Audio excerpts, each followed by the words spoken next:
My mind is completely blank. I need to get out and unwind.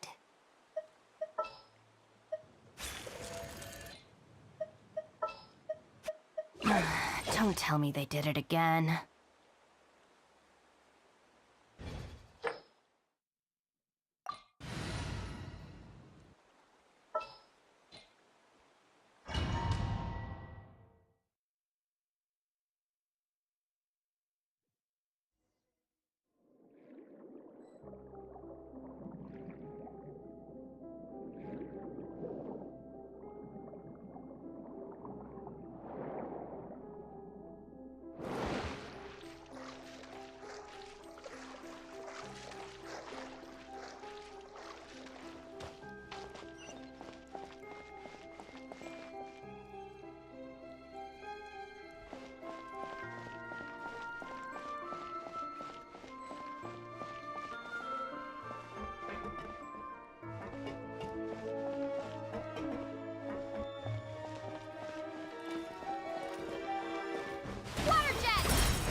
My guiding stars!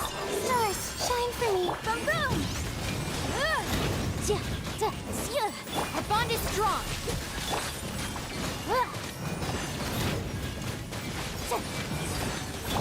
Go! Not now!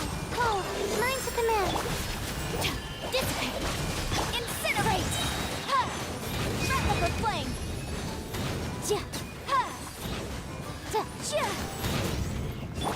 Don't be scared. Lightning terrified!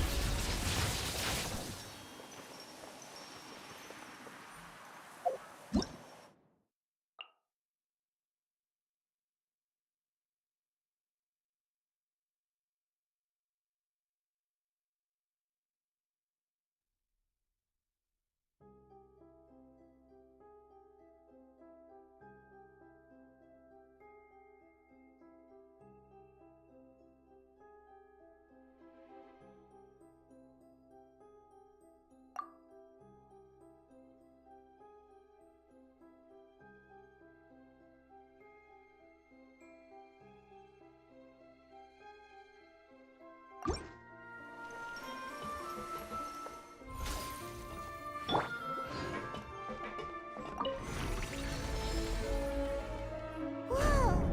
The floor is going up! Is it because of this mechanism in the middle? That guy really prepared a lot of stuff for this place.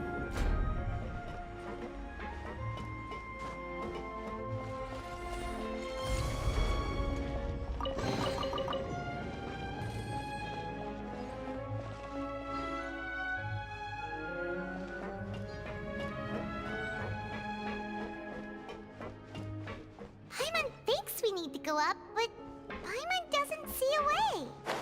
Let's take a look around. Maybe we'll find a hidden mechanism that'll show us the way up.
The water level is rising.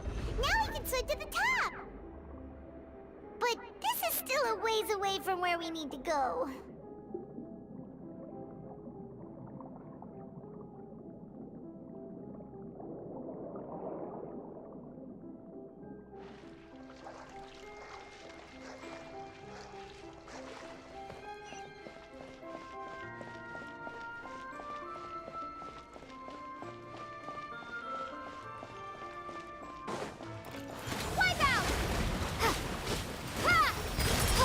The night is cold. Stand with me. Boom, boom. Ha. Ha. Ja. Da. Ha.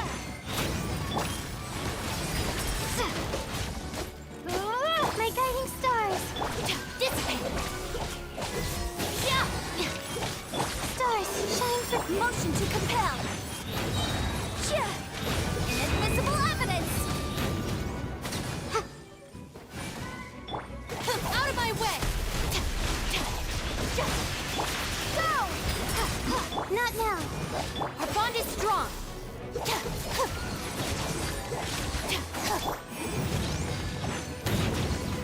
Bombs away!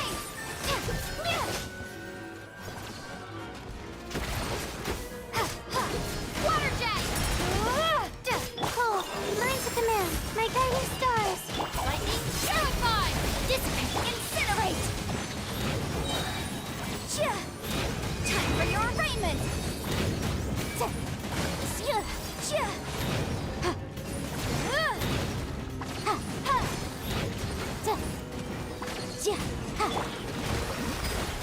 Stars, shine for me. Not now. Our bond is strong!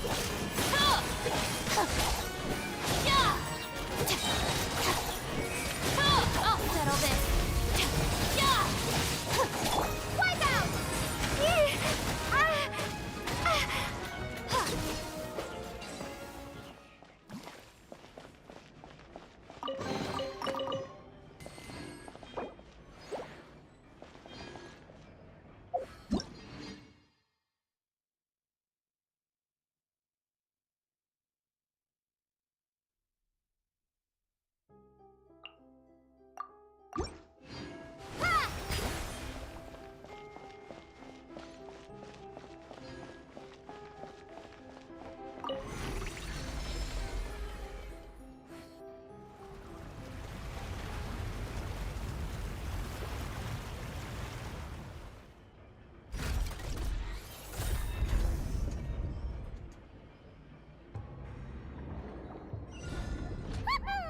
Now the path is clear. Let's go.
Lines of command.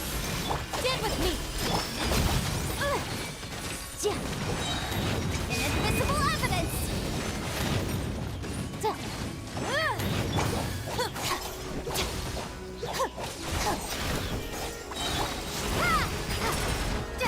The night is cold. Lightning terrified! Our bond is strong!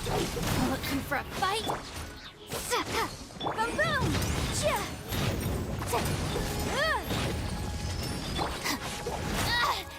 Just you wait. My guiding stars! Stand with me.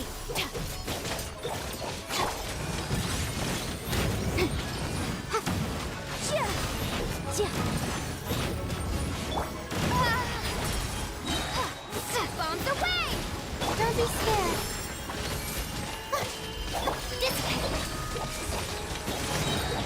I'll settle this. Breath of the flame.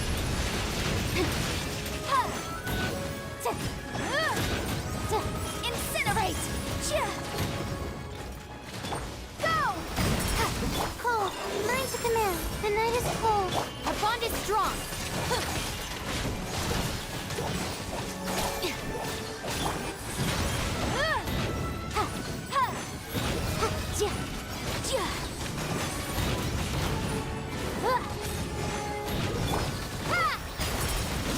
Don't be scared.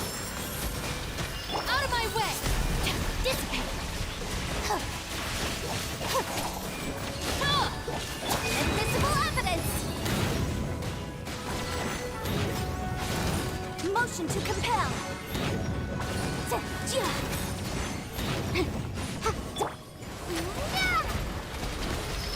Cold, mine to command. My guiding star. Lightning purified! Our bond is strong! Incinerate! Breath of the flame!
After all that, we finally made it to the innermost sanctum.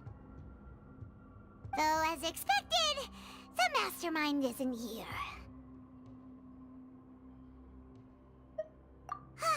That's right. Then let's hurry up and find some evidence so we can get back to the Opera House and help Navia.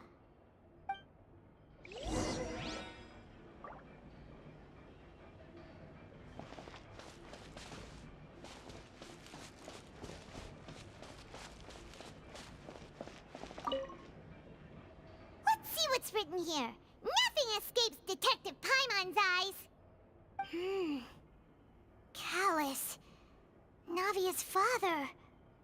Oh, this seems to be an investigation report on him.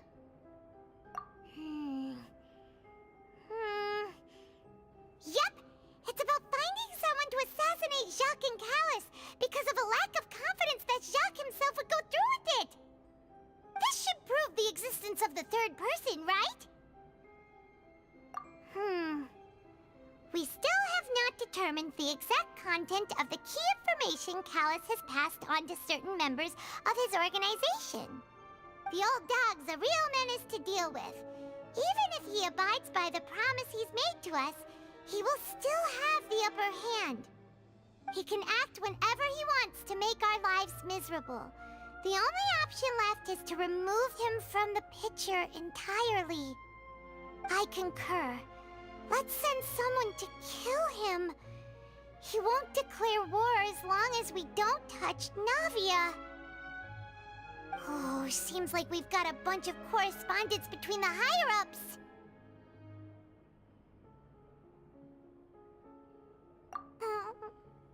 They're all just so evil.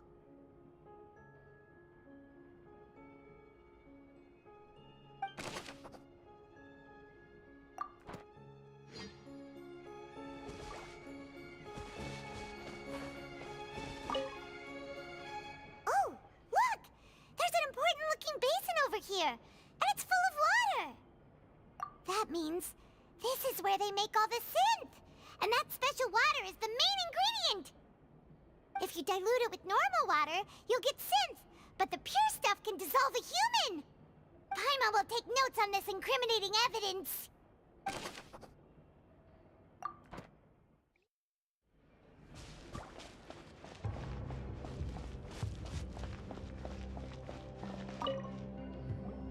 Whoa!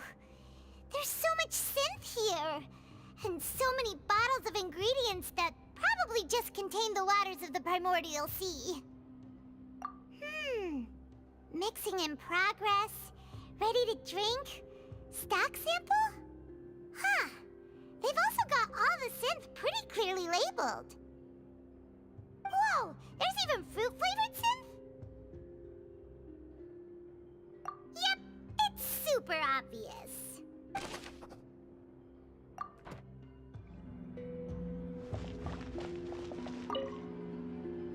What's this over here? Looks like some kind of place for research. Experiment number 16 aims to verify Jacob Ingold's research conclusions on the primordial sea and use his theory as a foundation to achieve a breakthrough. The experiment was a failure. No individual managed to resurface from the water from the primordial sea. Female specimens 22, 23, and 24 were dissolved. Sorry, Traveler. Paimon will try her best. It's just that Paimon's never read something so scary before. How can someone write something that terrible in such a matter-of-fact tone? You read the rest. Paimon's too scared to keep going.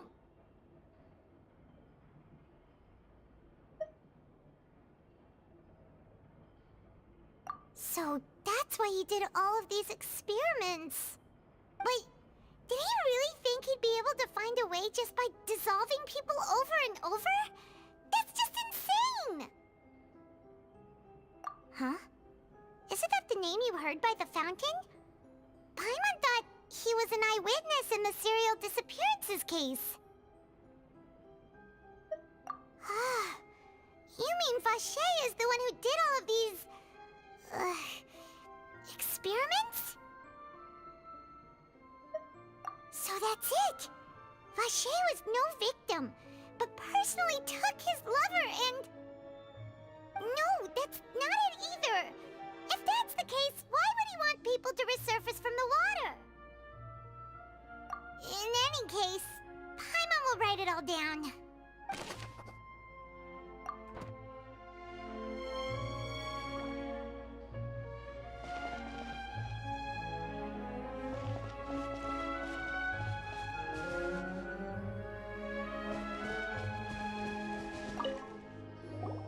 What's all this? Aw, it's a bunch of really cute things! Pink accessories, a hair tie, a necklace, even a makeup box! Oh, Paimon sees it too, but why are all these cute things labeled with different girls' names? Huh? You mean the girls from the serial disappearances? They were brought here? And then they were turned into water. And all the boxes of things, these names, that means... Oh, this is terrible!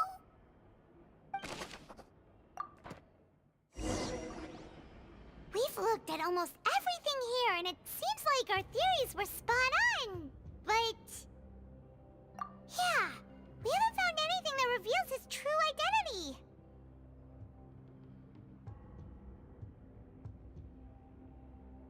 No wonder even Nervalette wasn't able to find anything.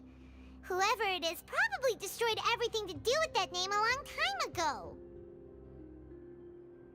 That way, even if we bring all this back to the opera, we won't be able to identify the true culprit. Sure thing. Paimon won't admit defeat to this guy either.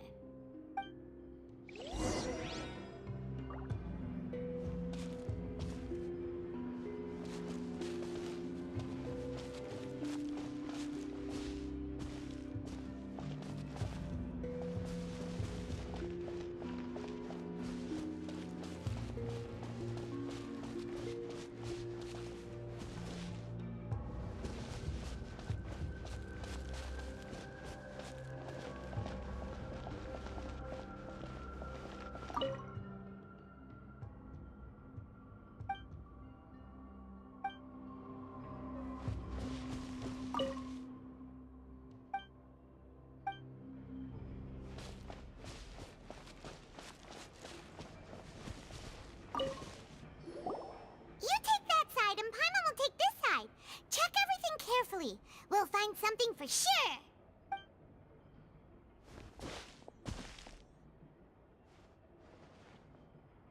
Ugh.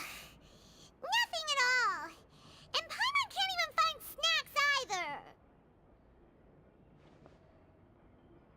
Whoa, really? Let Paimon see. Vinier. Isn't that Vache's lover's name? Then you found her diary. Let's see. Aw, it's just a normal diary chronicling their love story. She was so sweet, too. Oh, Paimon feels even worse for her now. So many! A whole page's worth! But they're all crossed out. Was she unhappy with all of them? The final name she decided on was... Marcel. Wait, but Marcel's pretty old. Has this case been going on for so long that he's Vache and Vinier's grown son? Hey! Paimon still hasn't figured it out yet.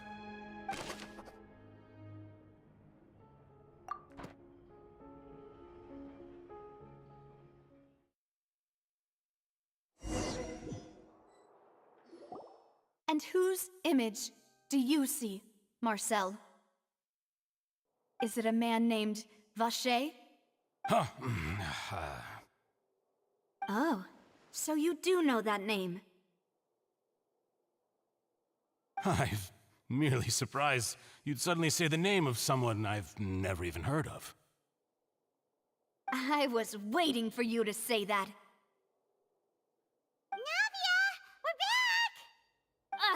As expected of my partner.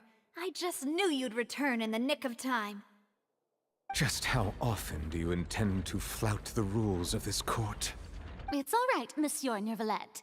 Given their confidence, I expect they've found the crucial evidence.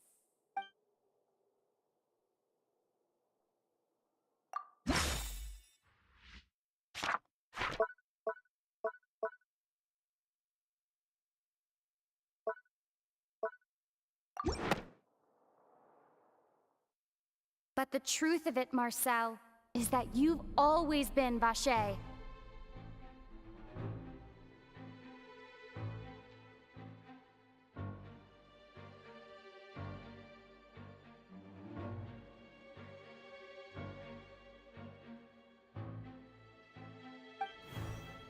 Huh?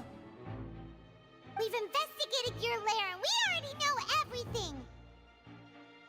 After your lover, Vinier, was dissolved, you kept abducting young women to experiment on the hopes of bringing her back to you! You even created Marcel as a new identity and destroyed all records of your past as Vache! So that's it. Even the villains in opera performances rarely go that far. And with that, Marcel's motive has now been established. This information regarding your past also dismantles your prior timing defense. Well, Marcel, do you know where you went wrong? You fixated your gaze on the lover that passed away, instead of paying attention to the living people around you. So, you never noticed how we changed, or how we grew as individuals. You also never understood Boss's real expectations for his daughter. Or our determination to see things through. Your determination. Mr. Marcel, please speak up now if you would like to defend yourself. Otherwise, the trial will move on to the next stage. Do you really think I wanted to do any of this? Pay attention to you? What for? Have you ever paid attention to me? Ever empathized with my pain? Ever known how it feels to watch the love of your life dissolve right in front of your eyes? No one helped me. No one even believed me. All those decades ago, even the officers from the Maison Gardiennage were laughing at me. They said there's no way a human being can turn into water. So I must have gone mad from grief. Vignier's death was brushed away by all of you as if it didn't matter at all. Well, now you know, don't you? Ha! Well, it's too late now. All those who were dissolved are gone forever. You only have yourselves to blame. You set up this ornate opera house in pursuit of your so-called justice, your beloved drama, while turning a blind eye to the suffering of the people. Vignier is dead. We promised each other that we would always be together. Wherever she goes, I will follow. But I'm not from this blasted place, so I can't be dissolved, no matter what I do. Hey, is that water from the primordial sea that he's drinking? I can't dissolve! Can't dissolve! Can't dissolve! Do you all see? I can't go, I can't follow. So if I can't go where she is, what choice do I have but to try to bring her back? I did all of that, and in the end, that accursed Callus still got the better of me. I spent my entire life living on pins and needles, only to get stabbed by his idiot daughter at the very end. The suspect is exhibiting signs of mental distress. Guards, please restrain him. Don't touch me! Don't anybody come near me! I still need to save Vignier. I promise. We made up Vignier. Vignier! Please, Vignier! Don't think badly of me. All I want to do is fulfill our promise. At this point, the verdict of this trial is clear. With Mr. Marcel's conviction, the charges against Mr. Tartaglia no longer have any basis. Fine by me. I was in a bad mood, but after a show like that, I'm actually feeling pretty good. Traveler, please submit all the evidence you have collected to the guards, so that I might review and summarize the truth behind the serial disappearances case.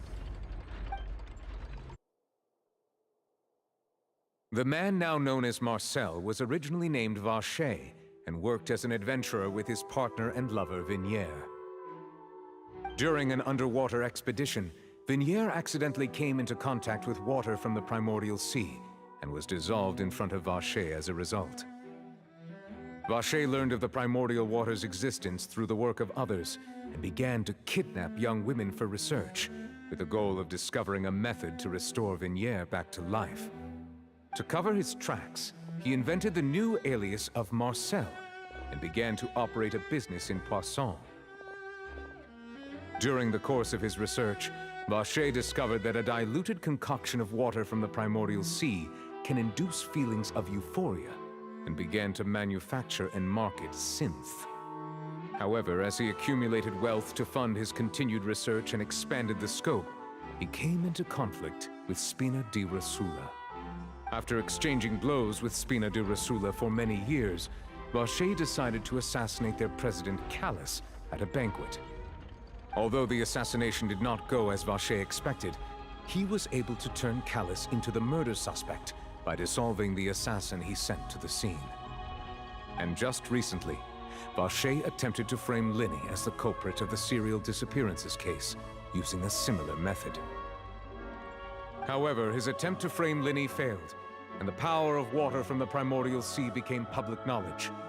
This case also exposed enough of Vache's machinations that he was eventually successfully charged in court. Thus concludes the enigmatic history of the serial disappearances case, with the truth revealed to all.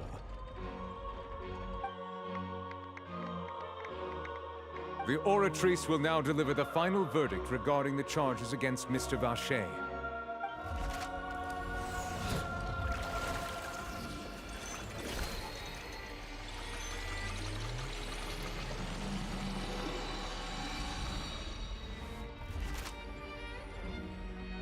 According to the judgment of the Oratrice Mécanique d'Analyse Cardinale, Mr. Vache is guilty. Guards! Take Vache away. Good. It's what he deserves. With that, the serial disappearances case is over now. We really just witnessed history. Who would have thought the true culprit would be such a polite and well-spoken guy? Yippee! We helped Navia bring the bad guy to justice! He's hurt so many innocent people, and now he's finally getting what he deserves. Huh? Are you okay? Demoiselle, you were absolutely brilliant. The day our late boss had always hoped for has finally come.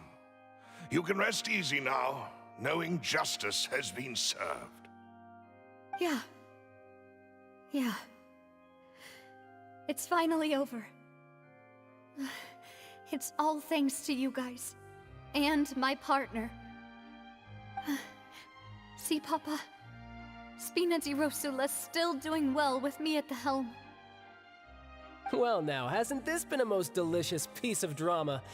The villain has been caught, justice has been served, past wrongs have been righted, and it's a big ol' happy ending.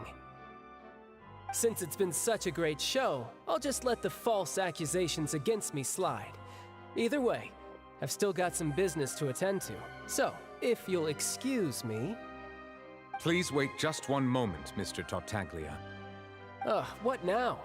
None of this has anything to do with me. According to court protocol, since this trial was initiated due to a charge against you, a verdict must also be made regarding the initial charge before the trial can conclude. Oh, come on. Is this really necessary? Haven't you already caught the real criminal? Isn't it time for side characters like me to exit stage left? Please respect the laws of Fontaine. This has always been the rule. All right, but this sure is a lot of hassle. All I need to do is stand over there, right? Let's just get this over with. Through evidence presented in the public trial that was just held, it has been established that Mr. Tartaglia has no direct connection to the serial disappearances case. The guilty party has been identified, and thus it is logical to suppose Mr. Tartaglia is innocent of the charges. We now turn to the Oratrice Mécanique d'Analyse Cardinale to render the final verdict on the charges.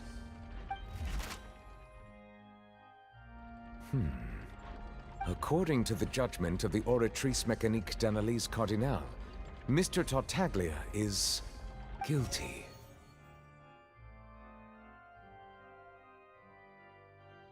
What? Hey! That's not funny! Didn't you just say I'm supposed to be innocent? What's with this verdict? Is your justice machine malfunctioning? Huh? This has never happened before. The Oratrice actually returned a different verdict from the Chief Justice. I mean, have you ever heard of an innocent Fatui Harbinger? Do you think the Oratrice might have just convicted him on general principle? But weren't the charges about the serial disappearances case? No matter what else he's guilty of, it shouldn't affect the verdict in this case, right? The judgment of the Oratrice Mécanique d'Analyse Cardinale is, by law, the final verdict of the court. We must accept the guilty verdict. Guards, please take the suspect into custody per court protocol.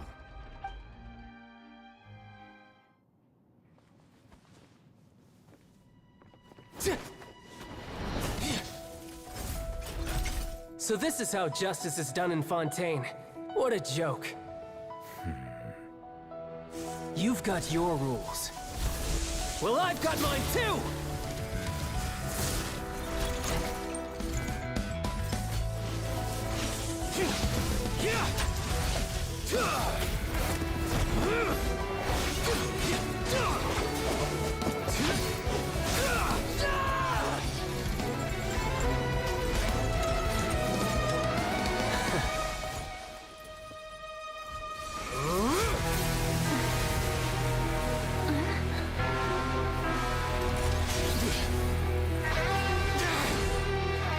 He's activating his spell legacy!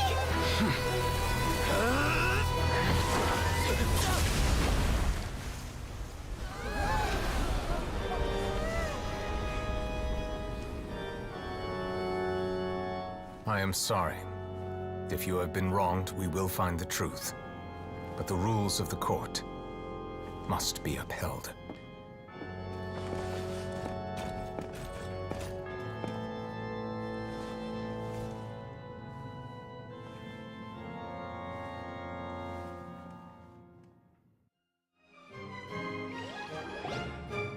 Hey, Monsieur Novelette, what's going on? Shouldn't they have been cleared already? Apologies. This is also the first time I've encountered such a situation. However, according to the rules established at the conception of Fontaine's court system, the Oratrice's judgment is the final verdict of the court. All I do is follow court procedure. As for why the Oratrice arrived at the conclusion it did, you should probably ask someone more knowledgeable than me. Why are you looking at me? I had nothing to do with it! I don't know what happened there either! Hey, stop staring at me!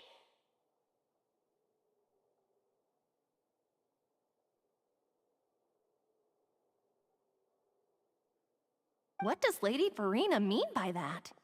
She says she has no idea either, but that's impossible. Didn't she create the Oratrice herself? Yeah, so are the verdicts reliable or not? Can results like this really be called justice? My dearest citizens, did you really think we'd allow an incorrect verdict to be handed out in this court? Did you really believe that the judgment could be mistaken or be the result of some sort of random mishap? Don't tell me. You thought even I had been blindsided by the Oratrice's result. But the way she looked just now, it was pretty obvious she had no idea what was going on. However, given the state of things, I shall give you an explanation. Everything that just took place, including my supposed shock and bafflement, was a part of an elaborate performance, with every action meant to stir up drama and excitement. And, of course, for every performance, there is a script. Everything has unfolded exactly as I expected from the very beginning. As the embodiment of the very concept of justice, the Oratrice shall never render an arbitrary judgment! If you thought Child had nothing to do with the serial disappearances case, it is only because you've been blinded by the superficial appearance of innocence. Everything he's done, not to mention the danger he poses, are beyond ordinary comprehension and completely unforgivable! All shall be revealed in time. You will come to understand my noble intentions, as well as the absolute correctness of the Oratrice's verdict.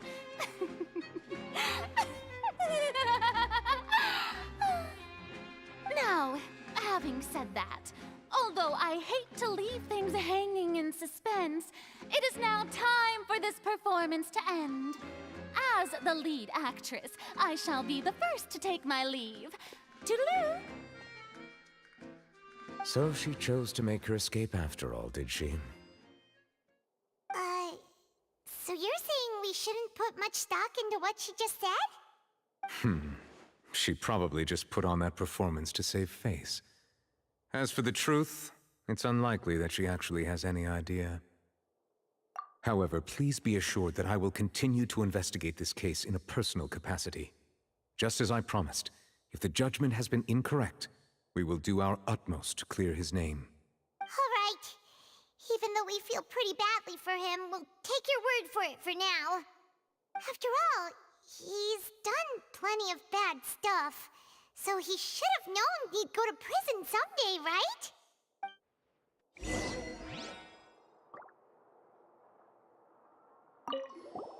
Oh, Monsieur Neuvillette! That power you showed when you took him down. Who are you really? I'm the Chief Justice of Fontaine, of course. If officers of the law lack the strength and capability to enforce it, then it makes a mockery of justice.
Hey, what are you doing? Quick, stop him!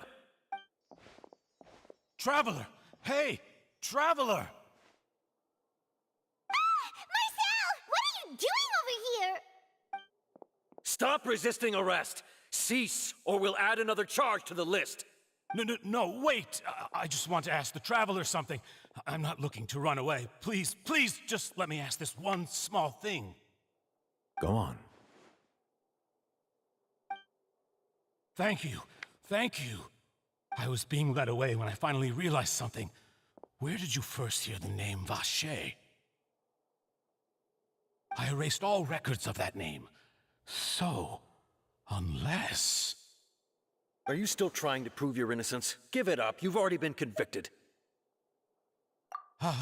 Really? You did? You're sure? You met her? But how could that be? How did you manage to do it? The Fountain of Lucine? Then she's been so close to me all along. And I just never... Please give me a chance to talk to her again. Just let the Traveler take me to the fountain to see her one last time. This is the last request I'll ever make in my life. You can do whatever you want to me afterwards. I don't care. What? Give an inch and you want to take a mile? Do you think serial killers get to make requests like that? Paimon agrees. Why should we give him what he wants when he's only done a ton of super terrible things? This request, is it worth as much to you as your life? Of course! Wait, no. It's worth even more than my life. Humans. Will they betray the instinct to live just to satisfy spiritual needs? Very well. I will grant your request. Your Honor, I fear that... I will go with him. You do not need to worry about any escape. In that case, I shall leave him in your most capable hands, Chief Justice. Thank you, Your Honor.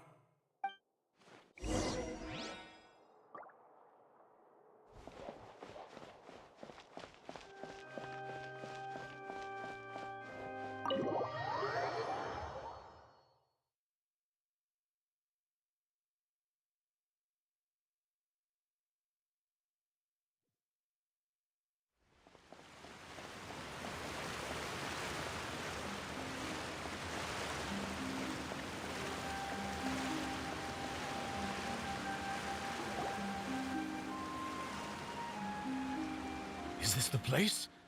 You said she's here, but what do I need to do to see her?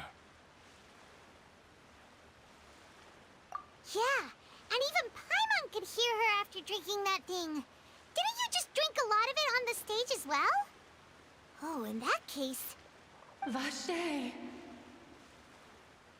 Ah! Yes, that's it! So you heard it too! Vinier, it's me! It's me, Vache! Vache? Vache! I'm here! I'm here! Where are you, Vinier? I'm coming for you. I'm finally here for you. Hey, wait! Be careful! Hey! Woo! Vinier, is that you? It's me, Vache! Vinier! Vache? Why did you come? Didn't I say? You don't need to look for me. You look a lot older than I remember. How long has it been? It's been more than 20 years. I've suffered for over 20 years since the day you left. All this time, only the thought of bringing you back has kept me alive. Nothing else mattered to me. I must be dreaming. Who would have thought I'd get the chance to tell you all of my feelings like this? Vinier, you are my everything. I really don't know how I could live without you. But Vache, if you ask me, this world would be better off without you. What are you saying? If not for you, I would have finished my law degree and probably become a top-tier attorney one day. If not for you, I would have continued to pursue my love of the arts, and my works would have been displayed in the Palais Mermonia itself. If not for you, I would at least have been able to take care of my mother. And she would not have grown old and died alone, with nothing but the tears on her cheeks. It's all because of your selfishness, Vache. It's all because of you. You... Wait, you are not Vinier. Who are you? You're right. I am not Vinier. I am the sacrifices. Every woman who died by your hand, as our bodies dissolved, our consciousnesses flowed back to the primordial sea. Our thoughts circulated endlessly within the primordial sea, and we were no longer individuals, but we became one, just as streams of water come together in the sea.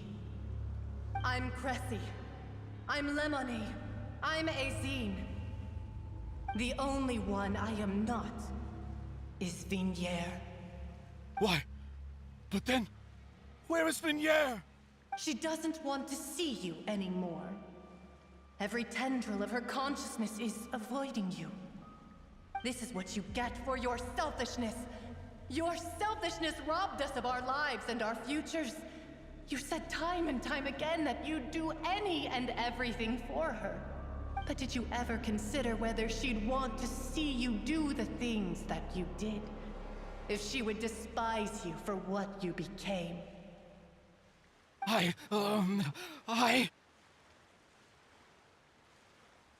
You are a liar, a heartless murderer, and a cowardly narcissist. The only thing you are not is Vinier's beloved. From the moment your first victim died and her consciousness merged with Vinier's, she has had nothing but pure hatred for you.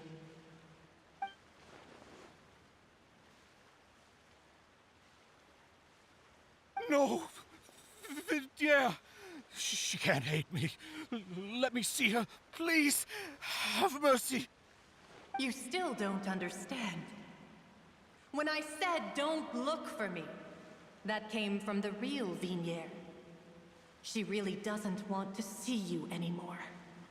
But on top of that, she also said that because it's her final drop of pity for you. She said that because she knew that if you did come here, we will show no mercy to you. Vache. Vache? Vache. Vache! Vache. Vache! Drown.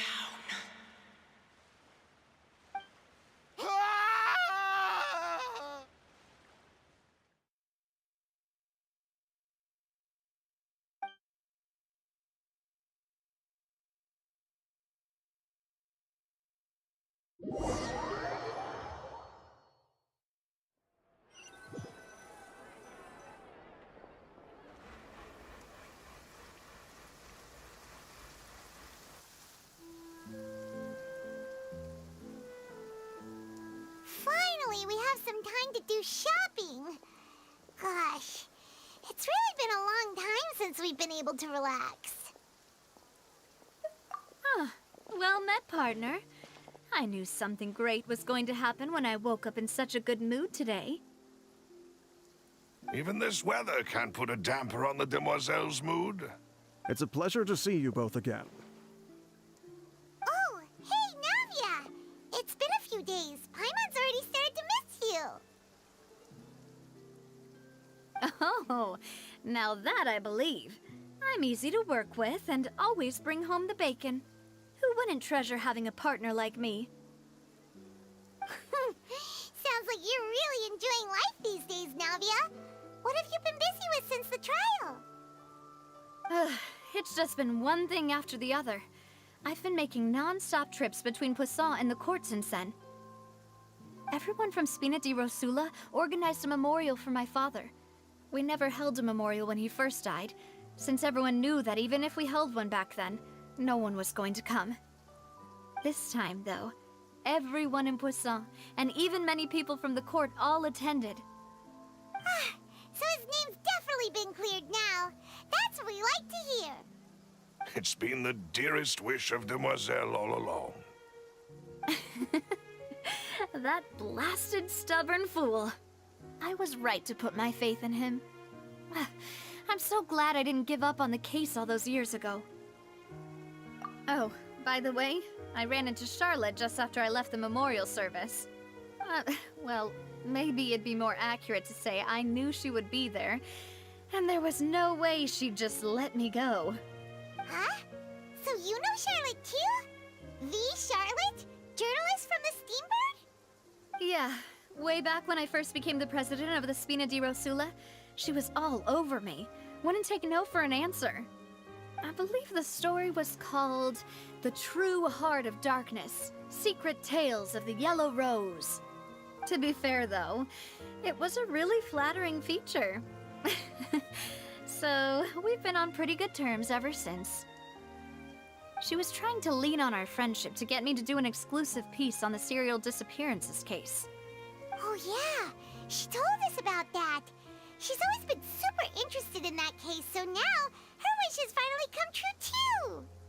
Anyway, I told her to make sure that when she writes about you guys entering the opera house with the critical evidence, that you both sound really cool. Now that's another thing to look forward to. We trust Charlotte's skills with a pen for sure. Oh, and in other news, I also took Clarand out for a meal. Oh, are you two on better terms now? While you were investigating Vache's headquarters, Clarand gave testimony on my father's behalf. It was thanks to her that we were able to turn the tide. I wanted to thank her.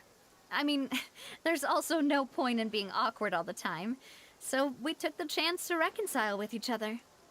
Oh, that's great. Paimon also thought Clarand wasn't actually a bad person. It's always good to have more friends. Anyway, now that the case has finally been solved, perhaps it will slowly begin to fade from the public consciousness. Oh, actually, there's still one last thing I need to do. What is it? I should pay a visit to my father's grave, and tell him the truth of what happened, as well as how it all ended. And on top of that, just how much people still look up to him, to this day. That includes me, too. Miss Navia. Indeed. We want to go too! We also think Callus is a really admirable person. Sure thing. I'd like you two to share the moment with me. After all, without you, there might not have been such a positive ending. And in that case, everyone, let's be off. Considering the recent weather, we'll be lucky if we can reach Poisson before dark. Yeah, you're right. It's been raining non-stop for a few days now.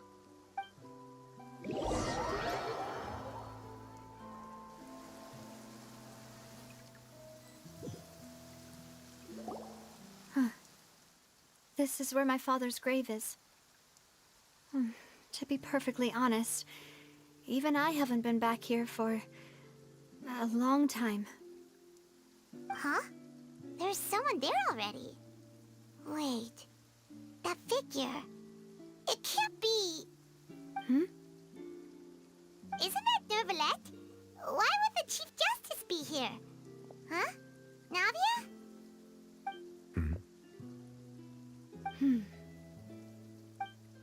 My apologies. I should have asked before coming to pay my respects.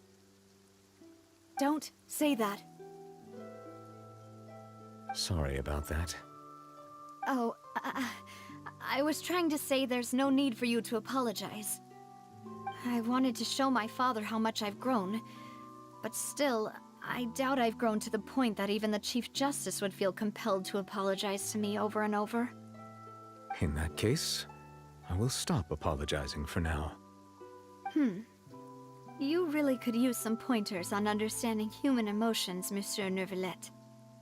In any case, why did you come to Poisson? Well, ever since that day, I've been turning a question over and over in my head. Just what is justice anyway? There was once a time when I didn't want to believe that there could be anything more important to humans than life itself. Oh, rather than that, it's probably more truthful to say I didn't believe humans were capable of resisting the most basic instinct of living things.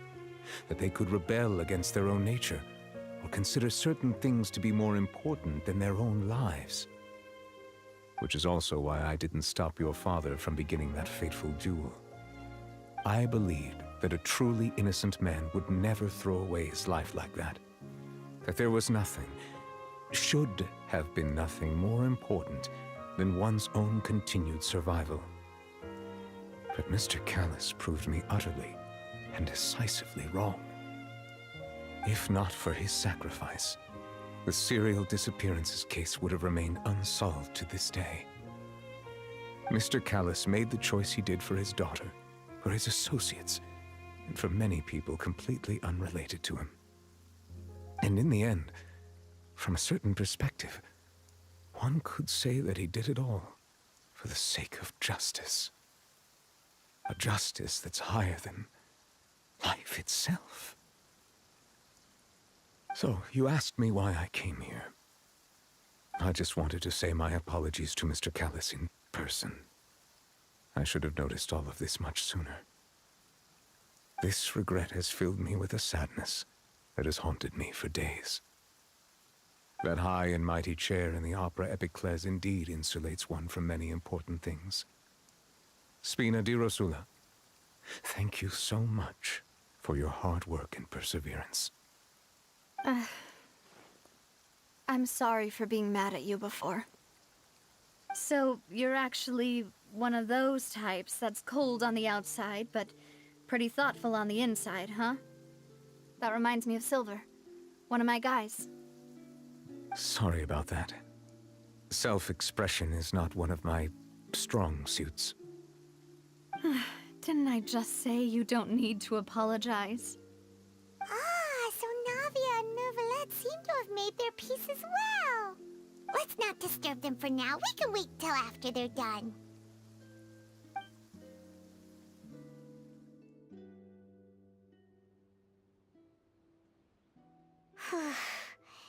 Paimon's never paid respects at someone's grave before. Did Paimon do anything rude there? Huh? Oh, Paimon didn't know that was a thing. But Paimon doesn't know what she would do if she can't fly. Oh no. Paimon hopes Miss Navia won't be too mad.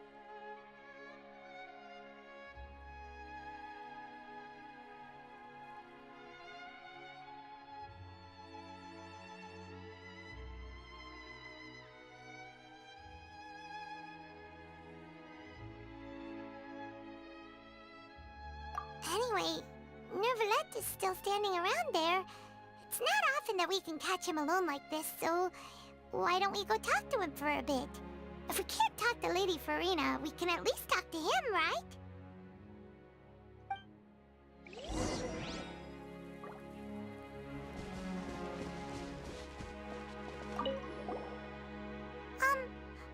Paimon's really sorry, Navia, but Paimon did something pretty disrespectful just now.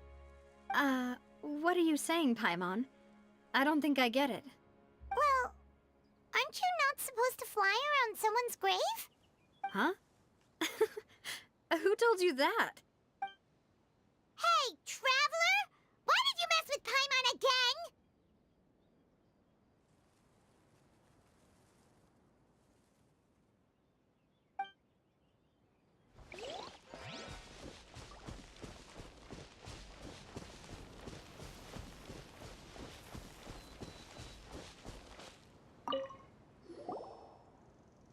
Oh, it's you two.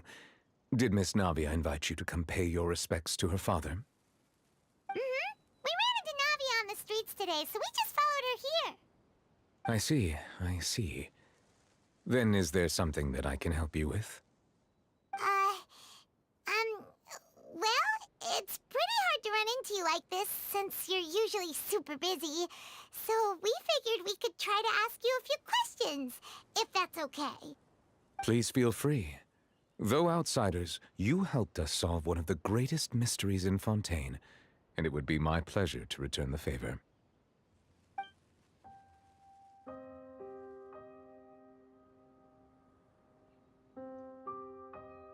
So, at court, the bad guys referred to that special water as water from the primordial sea, but what is it really? Truthfully, that name is already quite accurate. I can only surmise that Vacher and his ilk only learned of its nature and existence after extensive research. There used to be a special sea on the surface of this planet. The nature of its seawater was rather different from that of the sea we know today. Most of Tevat's life forms were first born in that special sea. You could say it nurtured much of the life on this planet. Huh. So it really was where everything began. It makes sense to call it primordial, then. But today, the primordial sea no longer exists on the planet's surface. What Vacher discovered must have been some kind of special case, or a remnant from a truly ancient age. Huh. So that's how it is. Oh, you really know everything, Monsieur Nervalette. But if that's the case, then why would people, at least people from Fontaine, dissolve in that kind of water? Indeed. Why would the primordial sea, which was known to engender and nurture life, suddenly reverse itself and devour life instead? To be frank, that also doesn't match my understanding of this world and its laws. There must still be some unknown secrets around the people of this land. Is there anything else you'd like to ask me about?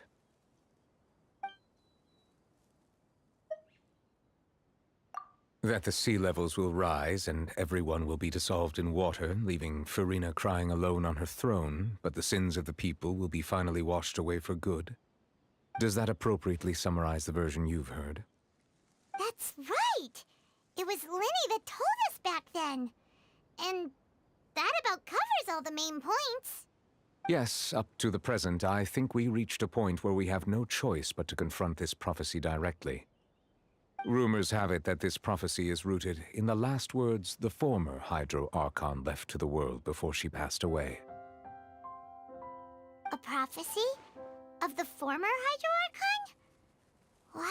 Wow. This is the first time that we've ever heard of it. Two parts of the prophecy have already proven correct. The rising sea levels and the ability of the people of Fontaine to be dissolved. We should be more vigilant. and stay on the watch for further signs. Speaking of the prophecy, Farina has also always taken it quite seriously. Indeed, she has been collecting information and intelligence from across Tevat for this purpose. If the rumors were true, then perhaps this prophecy is the conundrum left to Farina by her predecessor. But with Farina being the way she is, can we really trust her to solve it? Is there anything else you'd like to ask me about?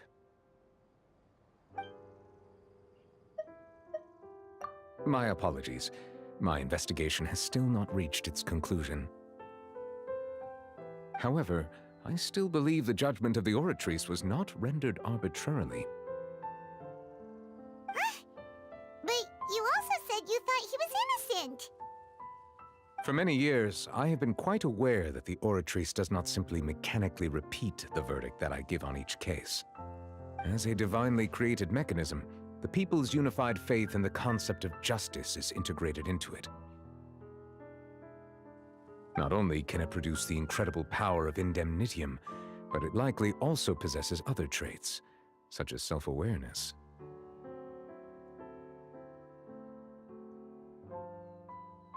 Which is all to say, I have been prepared for a situation like this for a long time.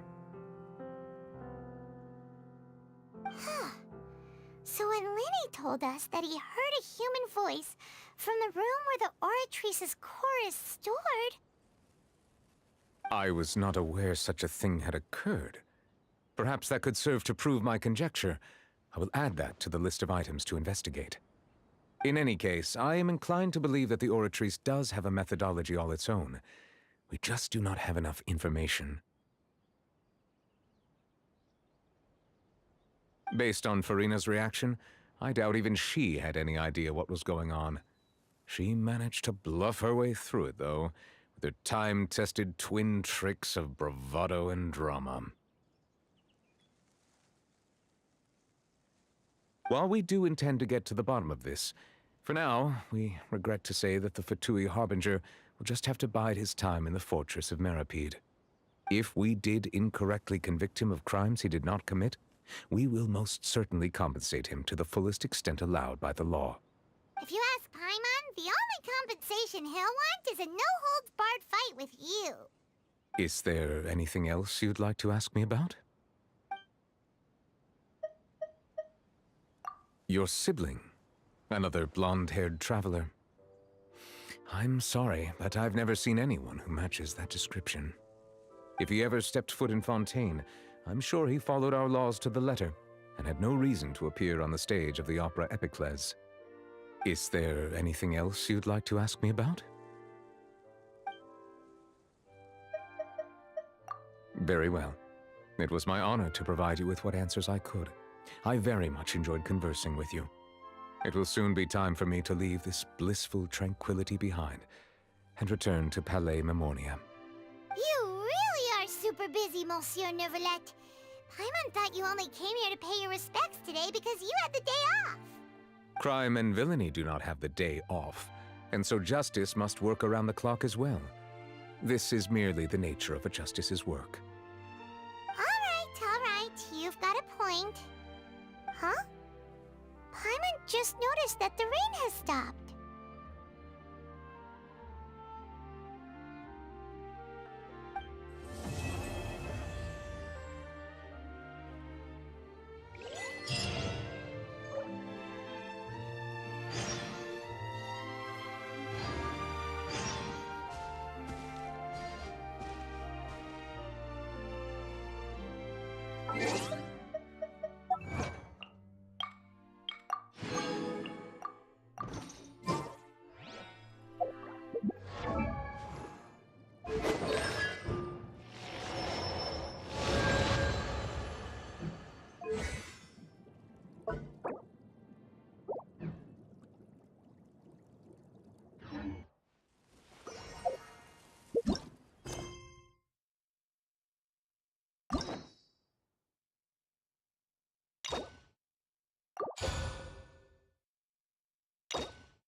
Thank you for choosing Komania Express.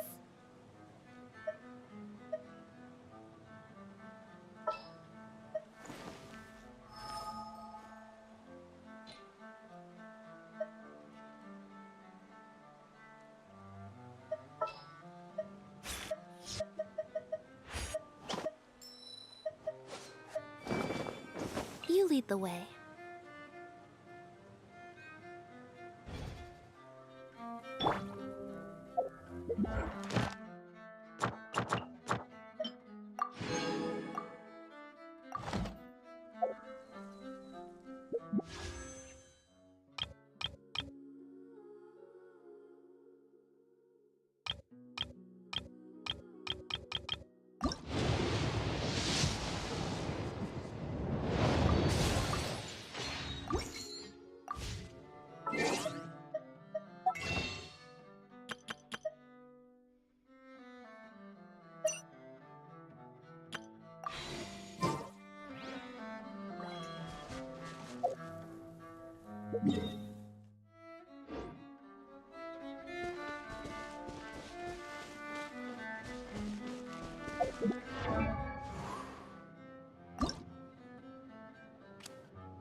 The night is cold. Stars. Motion to compel. Surprise!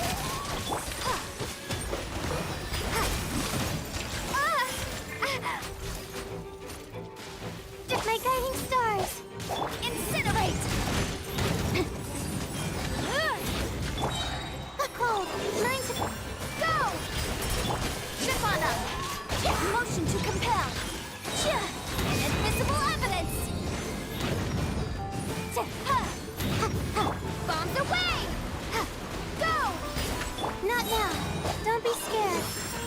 Over here! Kaboom!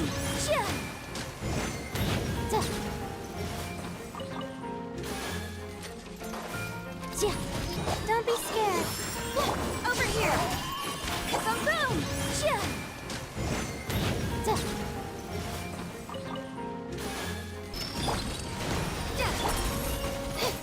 Use the spotlight! Nirvana! Motion to compel! Go! Wrap up the flame! Cold. Line to command. The night is cold. Surprise!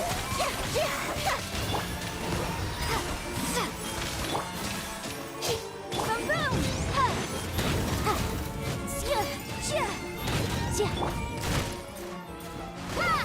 Not now. Stars, shine. Motion to compel. Go!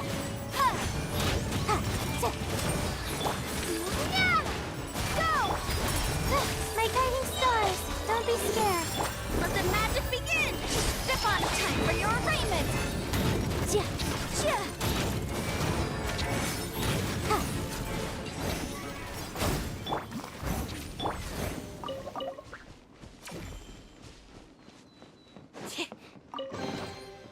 scent of treasure.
Paimon coming in! Paimon coming in! Is this level okay? Can you hear Paimon?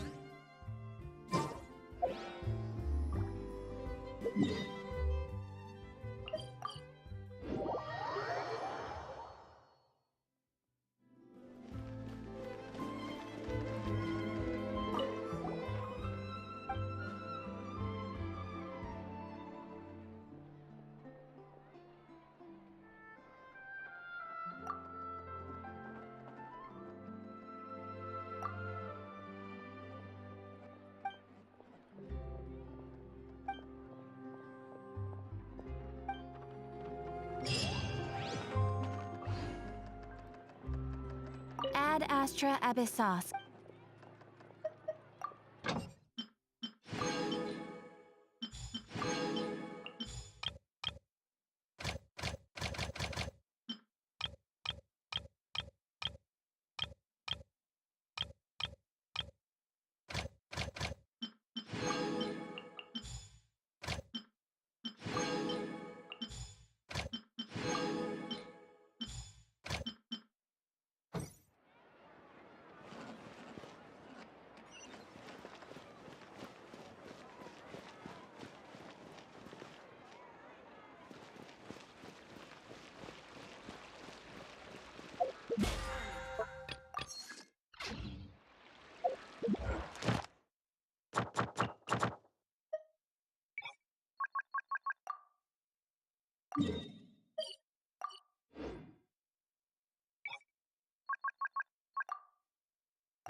Charlotte? We're always running into her. What's she doing this time? Ooh, looks like street interviews. Paimon has a funny feeling that we might be in for an interesting time if we go check it out. Shall we?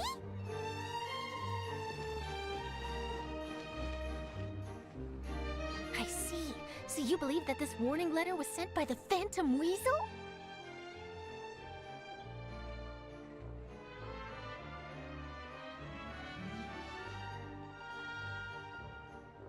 Absolutely. I've said it before and I'll say it again. The Phantom Weasel never acts as you expect. He must have faked his own death 10 years ago using a body double.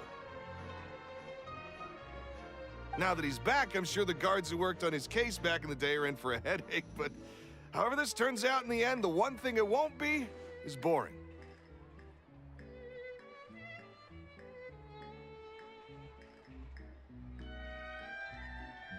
Couldn't agree more. As a journalist, I'm gonna get a lot of mileage out of this one. Thank you, sir, for your time. Now, whom should I interview next? Huh? Hey! What a coincidence! Fancy meeting you here.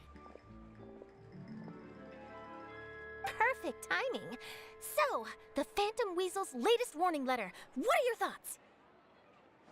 Yeah, this is the first time we're hearing of this one.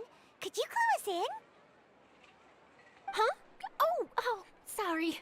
Yes, this case is from a decade ago. I guess you wouldn't know about it. Well, not to worry. You're in good hands because I'm a professional. The story goes like this. 10 or so years ago, a phantom thief became active in the court of Fontaine. Known only as the Weasel, nobody knew his true identity, and the authorities never managed to catch him.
Wow, cool! He sounds like one of those mysterious night burglars that you read about in novels. Precisely. Well, except the part where they actually have a good reputation.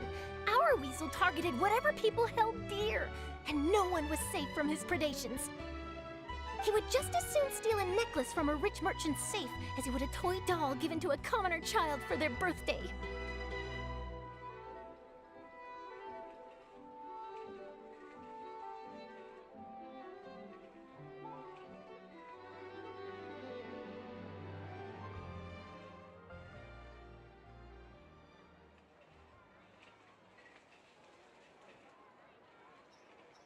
I know. The phantom thieves you read about in novels rob the rich to pay the poor, but this guy did not discriminate. Unsurprisingly, this didn't work wonders for his public reputation. Every man and his dog wanted to see him behind bars. Yeesh. So, did they catch him? Not exactly. There's a good chance that the Weasel would still be at large to this day if it hadn't been for an accident 10 years ago. A magician named Caesar fell to his death in a botched high-altitude escape performance.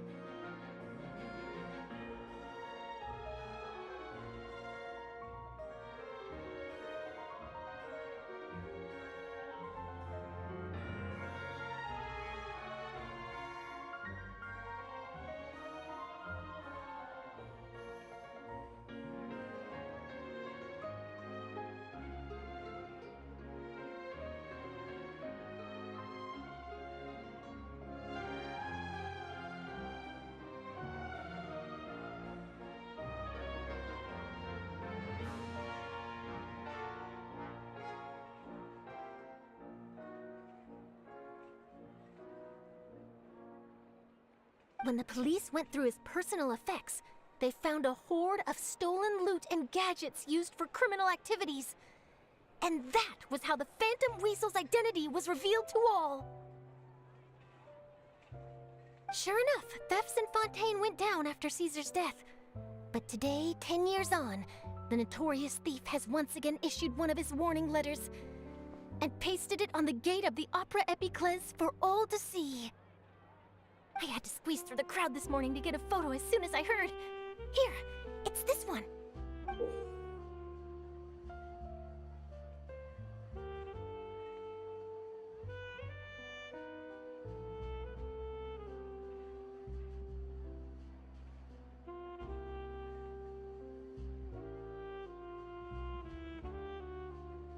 So, this is the warning letter, huh? Let's see what he wrote. 3 days from now, when evening falls, I shall take from you that which you hold most dear at the Opera House, just as you did to me 10 years ago. This is, without a doubt, a clear declaration of criminal intent. After years of laying low, the Phantom Weasel is back with a vengeance. What once seemed like an open and shut case has been blown wide open again. But why has he reemerged now? And what does he want? I sense an epic scoop, and I'm going for it. Uh-oh. If this thief will steal anything that other people value, does that mean even we might be targeted?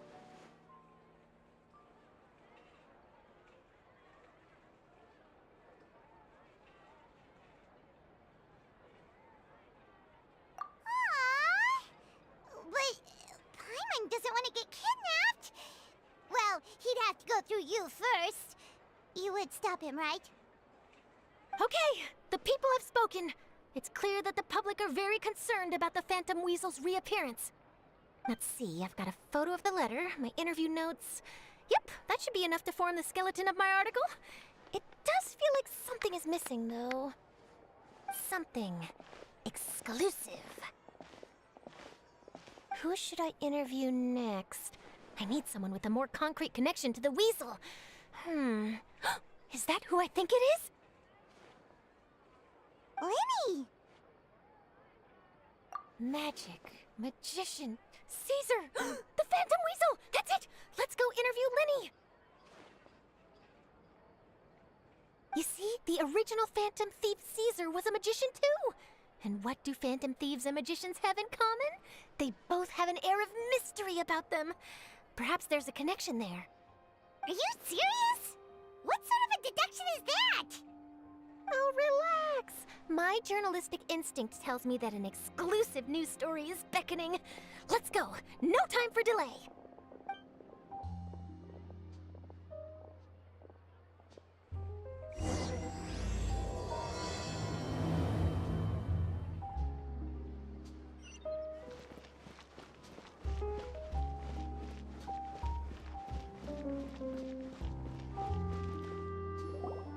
Wow, Mr. Magician!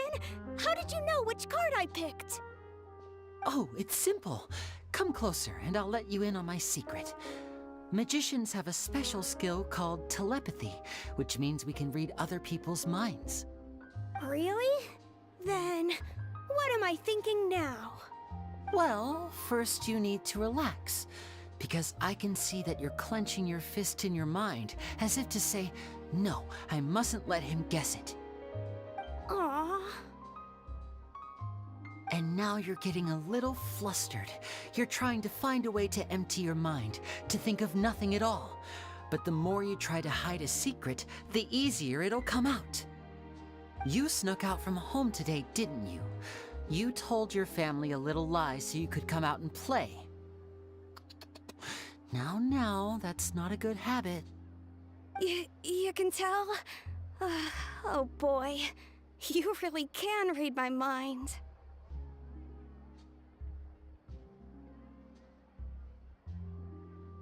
Of course. Oh, and that's the end of my performance. You should really be heading home. Remember to apologize to your family, all right? They must be worried about you. All right, got it. Bye, Mr. Magician.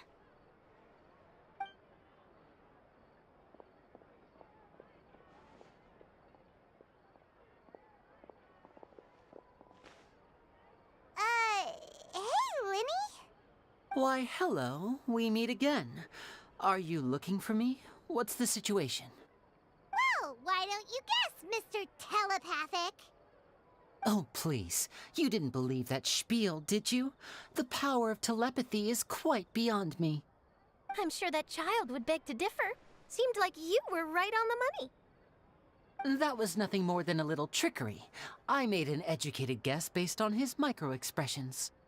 That, plus the fact that he was the only kid here without his parents, and he looked as guilty as sin. He made it easy for me. You guys, on the other hand, let me guess. Don't tell me you're here for the Phantom Weasel, are you? Wow! Got it in one! Is this more of your trickery at work? Wait, really? No trickery this time. It was pure luck. His warning letter's been the talk of the town, so I figured that maybe you were asking around about that. Bingo! I plan on writing a column reporting on the latest news about the Phantom Weasel. So, Linny, what are your thoughts on this infamous thief's reappearance? To be honest, it makes me angry. Angry? Why? You read his letter, right? The Phantom Weasel claims he's planning something in 3 nights' time at the Opera House. That's the night I'll be performing there. Huh. What are the chances? Wait a minute, you don't think he's after you, do you? Well, if he is, then his warning is clearly a direct challenge to me personally. And if he's not, then it's still going to be a huge headache for me. The mere mention of the Weasel's name is enough to scare people off. So once the contents of that letter get out, barely anyone will be showing up to watch my show. But I've been preparing for this for a long time. I'm not about to let him ruin my big day. This leaves me with only one choice. I have to expose the Phantom Weasel's identity before the show begins. Really? So what you're saying is, we might get to see a live duel between a famous magician and an infamous thief? Wow, this has exclusive written all over it. To be honest, I'm not sure if I'll emerge the victor. The Phantom Weasel is a notorious crook, infamous for his inscrutable methods. You're being far too modest, Linny. I think your magic tricks are even more inscrutable than those of a thief. Thanks for the compliment, though I have to say, I don't care much for the comparison. A lot of people liken magicians to thieves because we both have the ability to make things disappear without the person noticing. But there's an important difference that these people overlook. Allow me to demonstrate with a quick magic trick. Here, I have a flower, just an ordinary flower that was picked not long ago. Watch it carefully now. 3, 2, 1.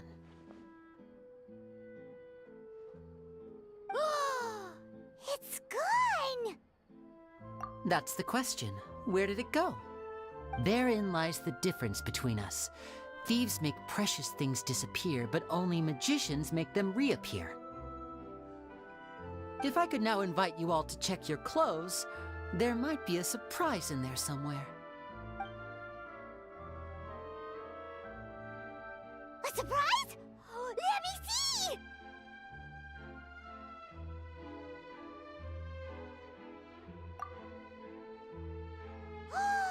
It's right there! But how? You haven't moved this whole time! What an outstanding trick! Sorry, Linny, it seems that my previous praise was woefully inadequate. Clearly, magic is the superior art form to theft. Don't worry, I didn't take offense. I just wanted to take the opportunity to perhaps change some of the preconceived notions you might have about magicians. Since Caesar's death, a lot of people associate magicians with criminality. It can be quite frustrating. I can imagine. Coming back to your trick just now, might I presume that you are well versed in floral symbolism? For example, magicians often use rainbow roses in their flower-related performances to represent passion and romantic encounters. But you used a Lumidu spell, which, if I'm not mistaken, allude to separations. I'm curious to know if there was any deeper meaning behind this choice? Impressive knowledge. It's no wonder you're such a successful journalist. But I'm afraid I don't know the first thing about floral symbolism. I'm just in the habit of using Lumidu spells in my magic. It sounds like something I should look into, though. I'll buy myself a copy of Fontaine's Floral Language Facts when I have some time, but it'll have to wait until this phantom weasel business is behind us. Well noted. In that case, this brings us to the end of our interview. I, for one, am looking forward to the final showdown between you and the thief. Please feel free to get in touch to update me on any further developments. Otherwise, I will of course see you at your show in 3 days' time, but let's hope the Phantom Weasel is caught by then. If there's nothing else, I'll be off. You've given me lots to work with here, and I've got no time to lose if I want to write that exclusive piece. I'll see you all later.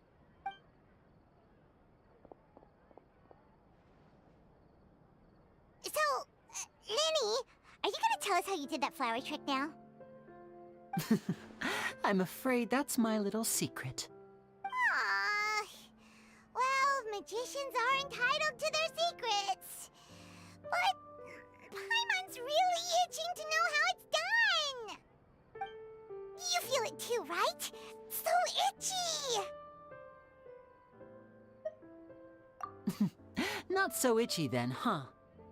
Well, since you're so concerned, how would you like to serve as my temporary magician's assistants and help me investigate? Magician's assistants? Oh, that sounds fun! Assistants are technically magicians too! Also, it'll bring us one step closer to figuring out how that darn trick is done! Shall we go for it? Excellent. Thank you for putting your trust in moi. The first thing we need to look into is who Caesar really was. If he truly was the Phantom Weasel, that means that the Weasel is dead, and whoever wrote this warning letter is just a copycat criminal. But if he wasn't the Weasel? Well, that'll make things more interesting. It would mean that the Weasel lives, and he's been laying low all this time in some corner of Fontaine. And if we're investigating Caesar, his fiancée Gemma is a good place to start. Word is that she visits the cemetery often, so I asked Lynette to wait for her there. We should make a move. Let's go and rendezvous with Lynette.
You took your time. Sorry, I bumped into the Traveler and Charlotte en route, and we ended up chatting for a while. It's been a while, Lynette. We're working as Lenny's temporary assistants in the investigation of the Phantom Weasel. Thank you. It's good to have you helping. So, what's the situation? Have you seen Gemma? Nope. I've been here a while, and she still hasn't shown up. How bizarre. Maybe it was bad intel. Well, we won't get anywhere by standing around waiting. Traveler, Paimon, let's go ask around.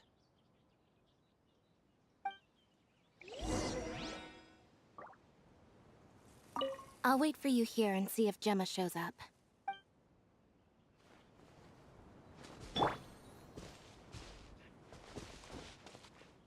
A lot of people here today, huh? When did this cemetery get so popular? Same thoughts here. What's going on?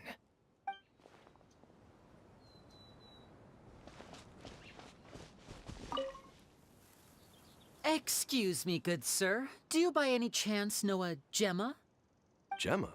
You mean Caesar's fiance? Sure I do. What's this about? I'm just trying to get a hold of her because I need her help with something. I heard she comes here a lot. Yeah, she does. Poor thing. It's no secret why either. She's heartsick. Ever since Caesar passed away, she's been coming here once every week to clean his grave. Often she just sits there in front of his headstone, lost in thought. Sometimes she talks to herself.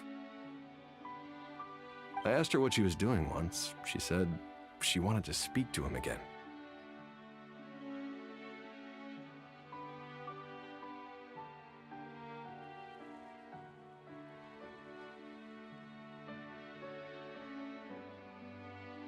She knows he's gone and can't hear her from the grave, but she just likes to spend time there, telling her fiancé all about how her life is going.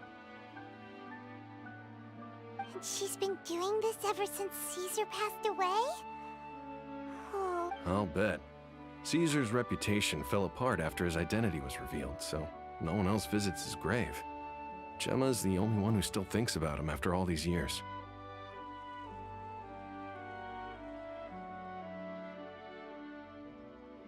I don't know if the mind lives on in the waters after death, but if it does, I'm sure Caesar must be grateful to have someone who remembers him fondly.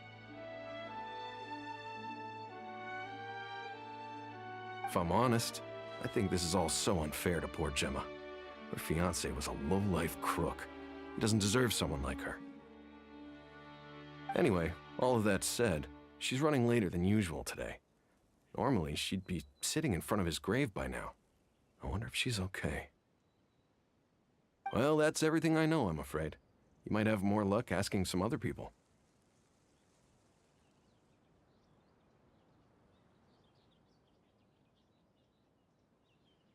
All right, well, thanks for sharing all of this with us. We'll keep asking around.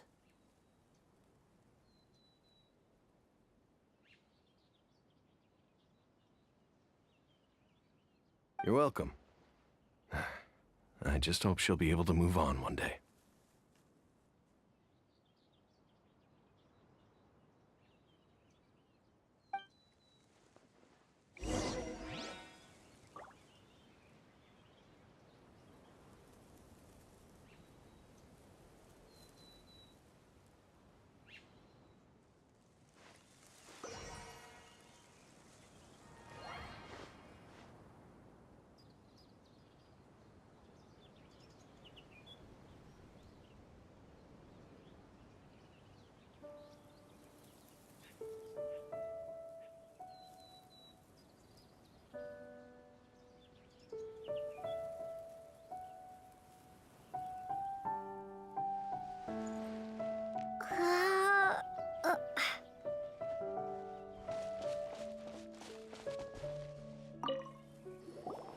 Did you hear the news?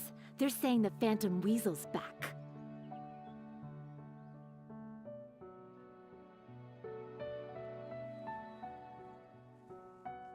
You're kidding.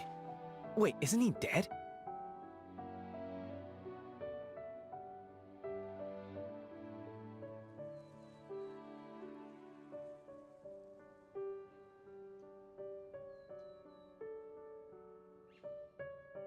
Anymore. All sorts of news flying around nowadays.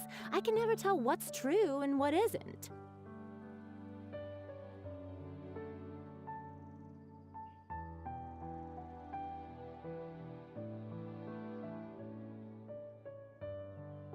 But what if, just hypothetically, I mean, what if this weasel's the real deal and Caesar was framed?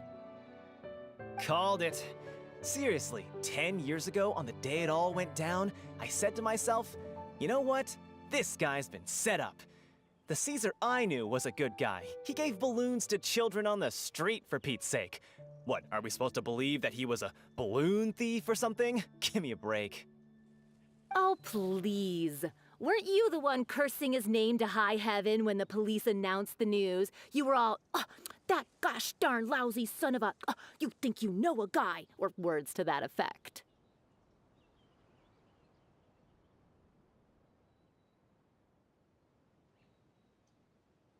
Wait, did I say that? I don't seem to recall. Hello there. Sorry for disturbing you, but I couldn't help but notice you were discussing the Phantom Weasel.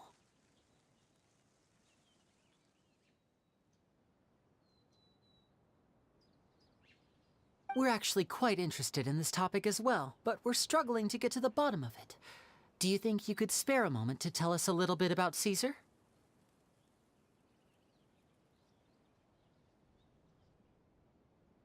You've come to the right people. Yep, I was there. Back when Caesar used to perform magic tricks on the street. He was a great magician. The best trick I ever saw him do was pop a transparent balloon, only for a whole bunch of doves to fly out from the inside.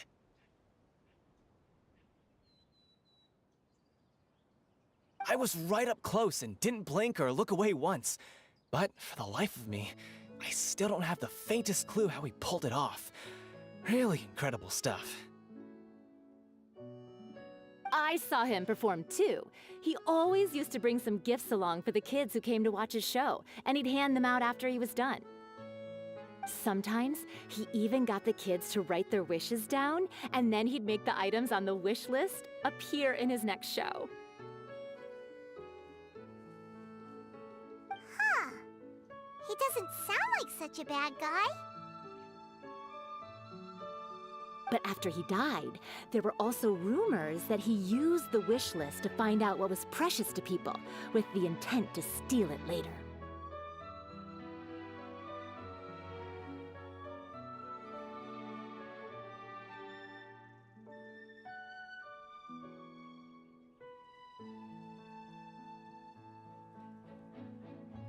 As I'm sure you know, the Phantom Weasel would steal just about anything from anyone.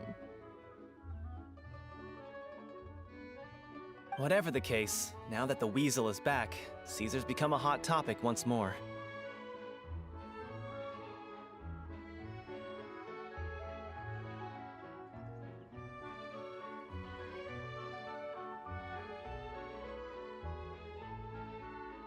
I bet Gemma must be pleased. If Caesar's name gets cleared, maybe it'll finally give her some solace after all this time.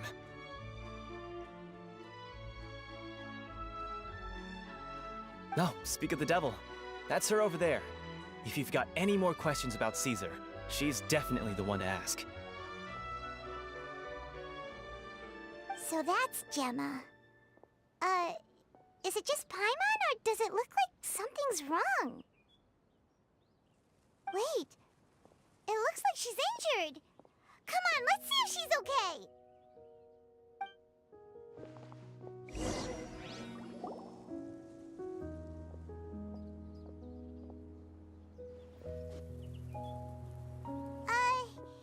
Hi there. You're Gemma, right?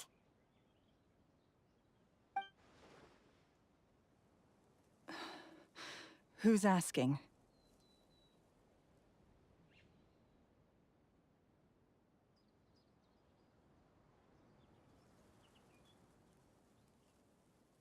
Don't be afraid, we mean no harm.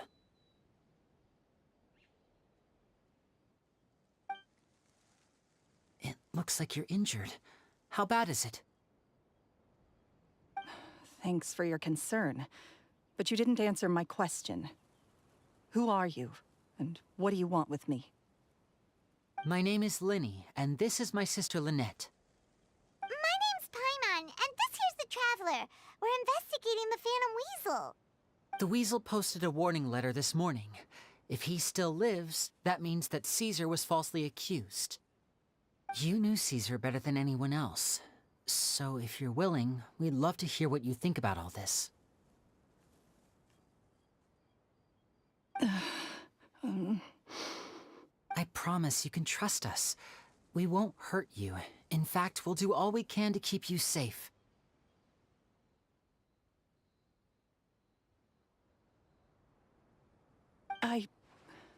I never believed that he was the Weasel. Huh. I suspected as much. Okay, so going back 10 years, do you remember anything strange in the weeks leading up to the accident? Did Caesar have a falling out with anyone, for instance? No, not that I know of.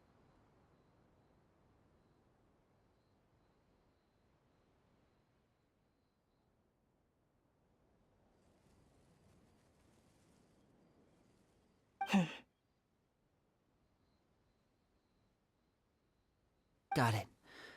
All right. Sorry for disturbing you.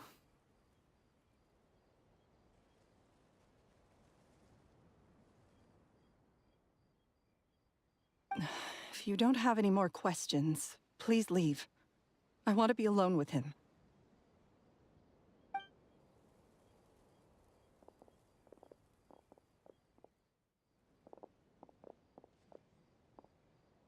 Judging by the look on her face, there's definitely something fishy about her.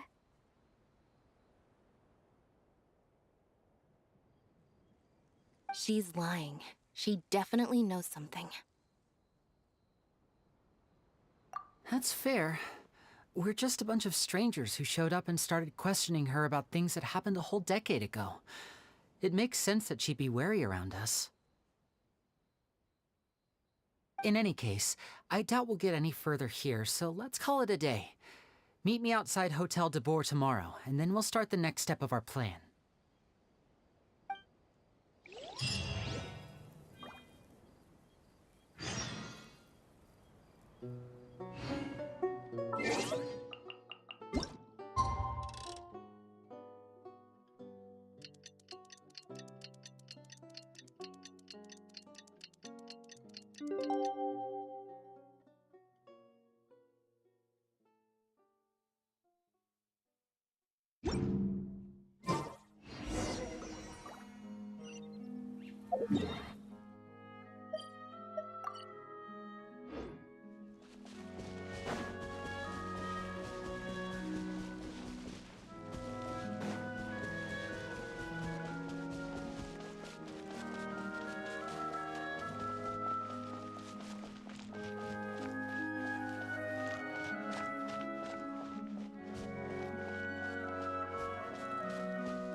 Is this an answer from this world?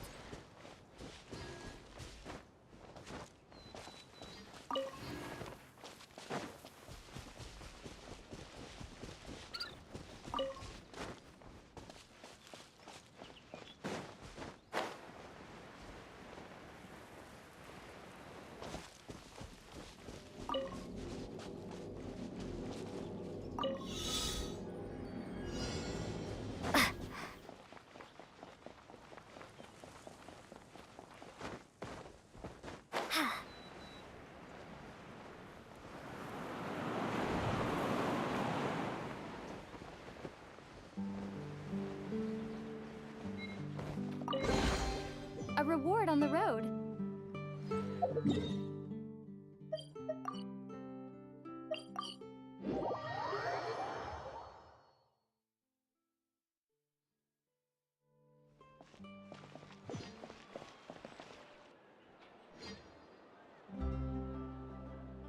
Over here.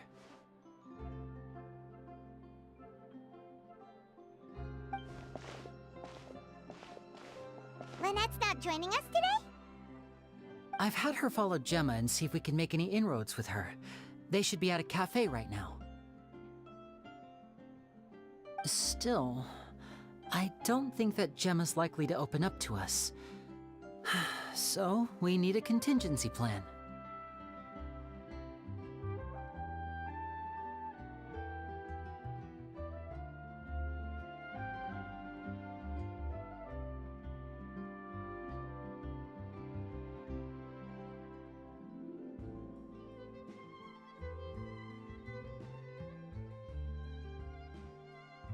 Today, we'll be looking into a guy named Lorenzo, Caesar's former pupil and assistant.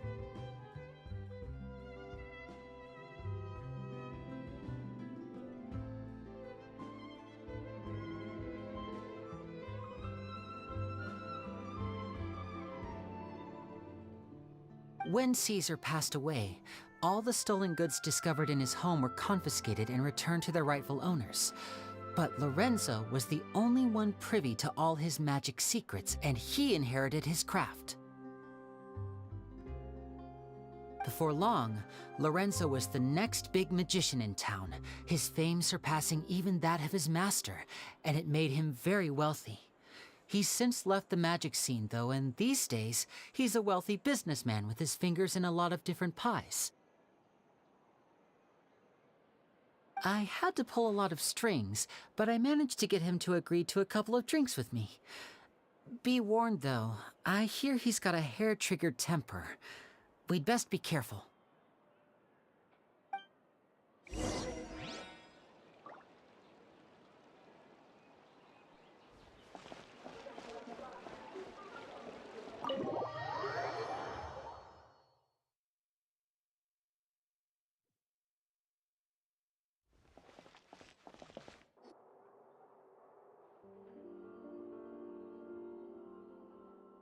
You neglected to mention that you were bringing 2 other people with you.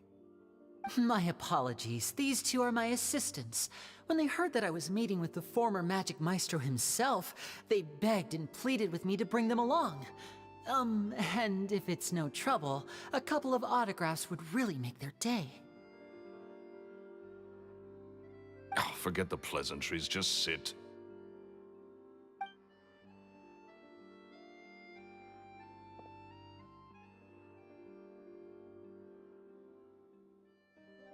Get a load of this guy. Forget the pleasantries, he says, but he looks pretty happy about Linny stroking his ego. I only agreed to meet since we're both magicians. Do me a favor and cut to the chase. I have more important things to do than drinking. Much obliged, sir. As it happens, the matter I want to address is also related to magic.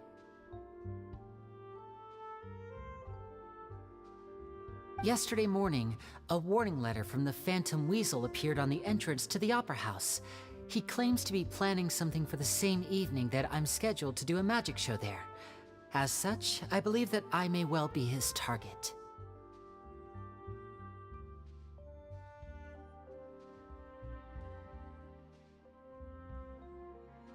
I have to get to the bottom of this to ensure that my show can go ahead as planned. Naturally, any investigation into the Weasel starts with a few questions about Caesar, who... What is there to investigate? Caesar was the Weasel, and he's been dead for 10 years. So what if some sick creep thought it'd be funny to write a warning letter? It changes nothing. Are you trying to tell me you actually bought it? Please, sir, no need to get so worked up. I do concede that a copycat is but one possibility. Possibility? It's a fact, Linny. Look, my patience is limited, so listen carefully while I'm still willing to put up with you. The Weasel is dead. Period. Everyone knows that, so do yourself a favor and quit this investigation. It'll lead you nowhere. Look, if this affects your magic show in any way, I will personally compensate you for any losses. Oh, sir, I'm honored, really. But this isn't about finances for me. My pride as a magician is what's at stake here, Lorenzo. Copycat or not, this person has thrown me the gauntlet, and I must meet their challenge head-on. Your pride? Don't mince words with me, boy. Just tell me, what exactly are you seeking to do? I want to find out the Phantom Weasel's true identity. I have to know for myself what really happened 10 years ago. What would that accomplish? And what do the events of 10 years ago have to do with you, anyway? Look, you of all people should know that a magician never reveals their secrets. And in any case, dead men don't talk. So if you really care about your magician's pride, then you'll forget about Caesar and move on. Uh-oh. This is getting awkward. Renzo? Is that? Oh, it is you! I know that big, booming voice anywhere. What's up, my man? Want to grab a drink with me? Another day, I'm busy. Oh, come on. You can't be all business all the time. You know what they say? Live fast, die young. You gotta learn how to kick back and relax once in a while. If I wanted your life advice, I'd ask for it. Now get out of my face and go be drunk somewhere else. Sorry, my good sir. I don't believe I've had the pleasure. Oh, hey! Edmondo. He and I are business pals. We worked together a bunch of times. This is your first time meeting him? Oh, he's always like this. Foul-mouthed and hard-nosed. Never heard a kind word out of this guy the whole time I've known him. And he wonders why he can't get a girlfriend, despite being, what, pushing 40, 30, something? Anyway, point is, a lot older than when he first got rejected by the girl he was into. And he's still into, from what I hear. Shut up and get out of my face. Another word out of you and you can forget about doing business with me ever again. Do I make myself clear? Sorry, I may have had a little too much to drink. All right, I'm gonna leave. Don't work too hard.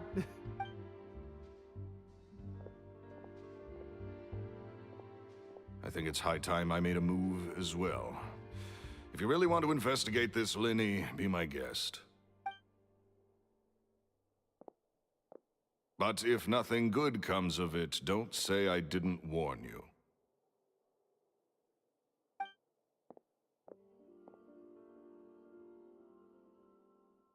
Well, that fell to pieces in a rather spectacular fashion. Any thoughts? Totally. And what was all that about compensating you for your losses? Why would someone you just met make an offer like that? He's gotta be hiding something. And not like Gemma.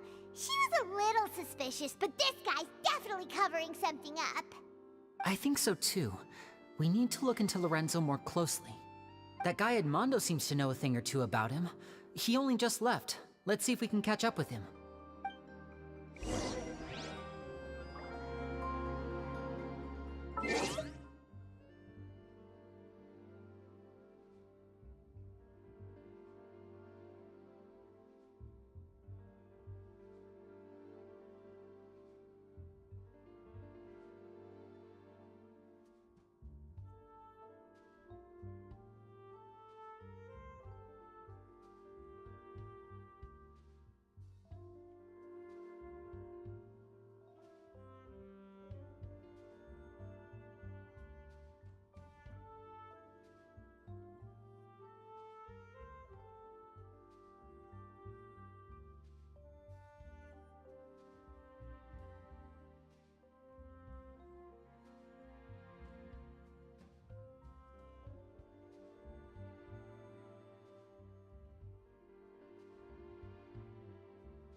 You okay there?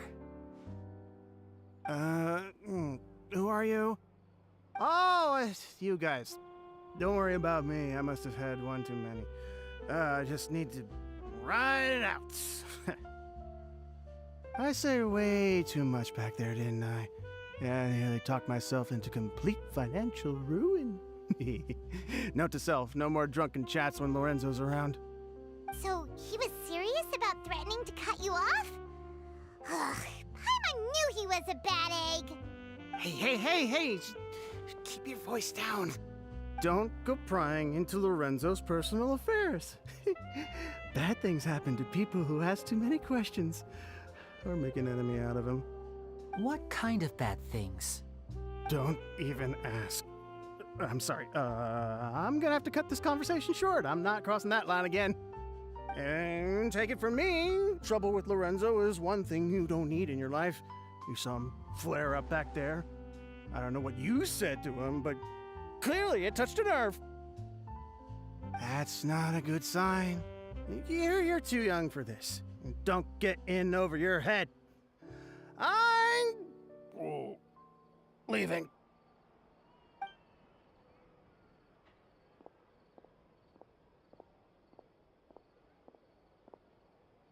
And there he goes. What do we do now, Lenny? Shh. I think we're being watched. Someone was listening in to our whole conversation. Don't say anything and don't look back. Any altercation in the city will attract the guards. We'd better take this elsewhere.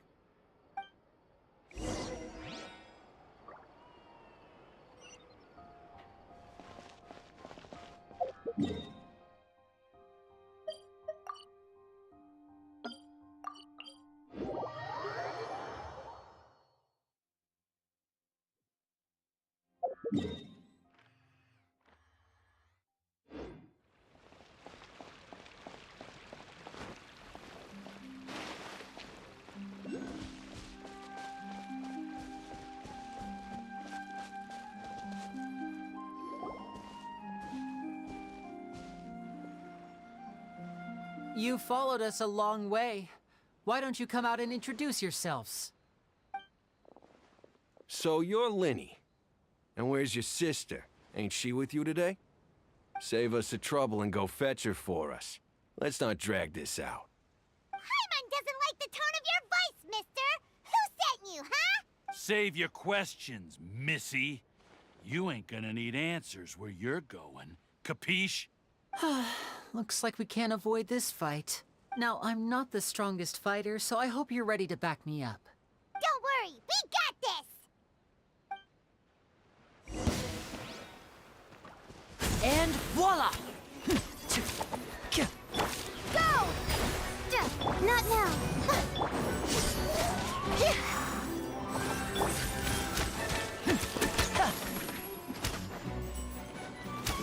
Now disappear!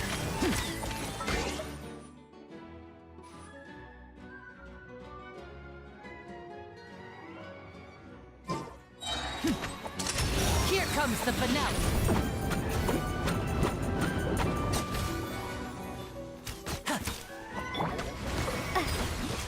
Stars, shine for me. Surprise! And Curses. They're tougher than we thought. Vision wielders are always trouble. Intimidation ain't gonna work like it did on the lady. Come on, let's scram! Hey, wise guys! We ain't through with you yet! Oh, they got away! Did you catch what they said just before they left? Something about intimidating someone else. Sounds like they just wanted to rough us up as a scare tactic, and they've already done it to someone else, but who? You're right. She was injured when we saw her yesterday, and she acted like she had something to hide. Maybe she was too scared to tell us the truth because those guys had threatened her. well, if that's the case, she should be more willing to open up to us once she learns that those thugs won't be bothering her anymore.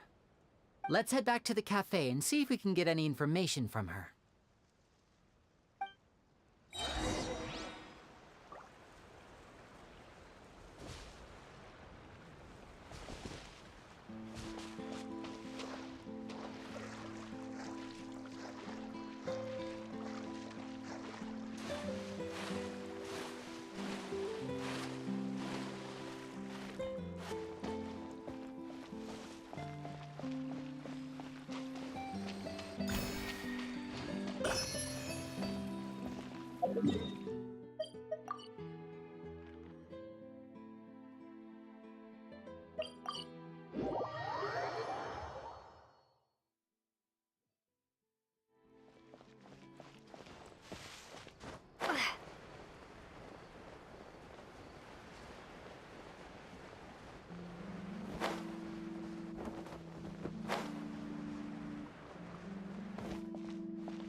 Gemma? You again.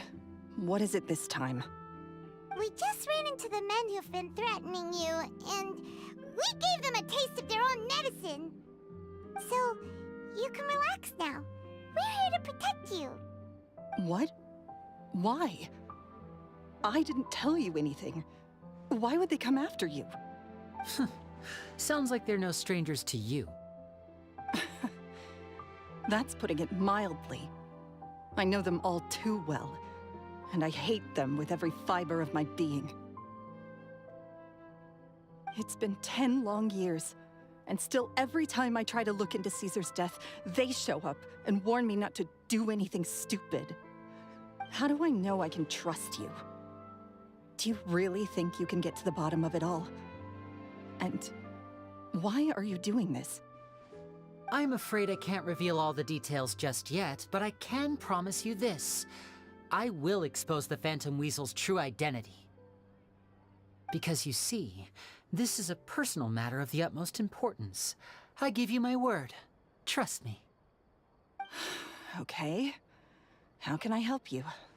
I've heard that Caesar used to have a magic workshop where he kept a lot of his personal effects. If possible, I'd like to take a look at them. Do you know where it is? The Fleuve Sonde. But the place was sealed up by the police after his death, and no one's been there since. I also know that the Fleuve Sonde is dangerous territory. Lots of hostile groups lurking around. If you're serious about going there, please be careful. Understood. Lynette, you stay here and take care of Gemma. Don't let her come to harm. Got it. But if I'm staying here, I'm ordering dessert. I mean, bon appetit, but stay sharp, too. They're likely to come for you while I'm away. Okay. All right. Power saving mode off. I'll start taking this more seriously now.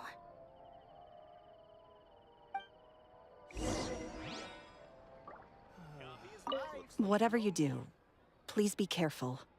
If anything happens to you because you're investigating Caesar, I'll never be able to forgive myself.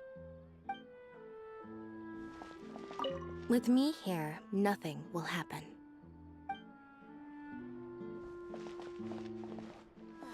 The tea here just keeps getting more...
If Gemma gave us the right location, then the workshop should be right nearby.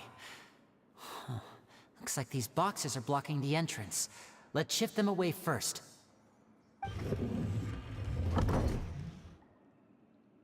There we go. It should be just down here.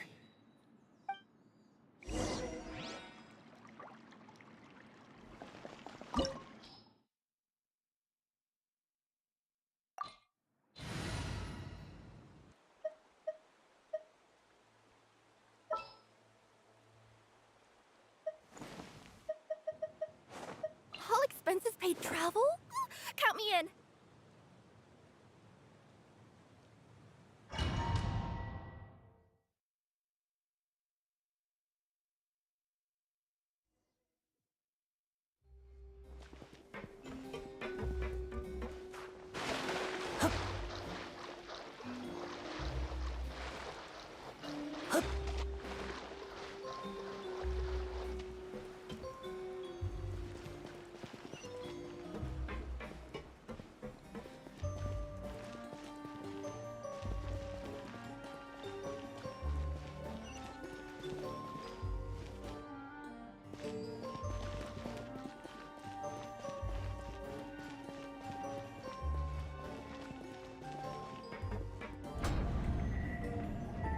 So this was Caesar's workshop. Nothing suspicious here, just normal magic props. Let's head in further.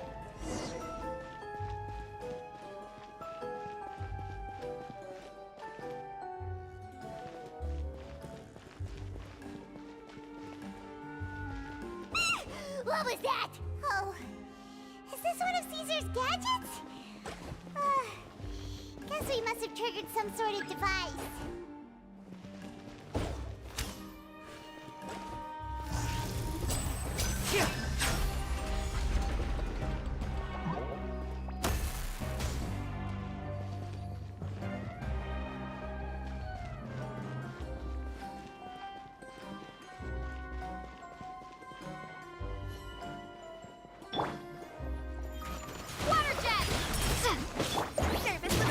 My guiding stars! Breath of the flame! Boom boom!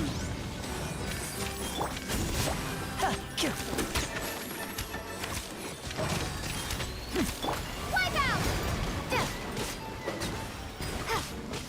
That's that! Cold, mine to command. Incinerate! Step right up. A round of applause.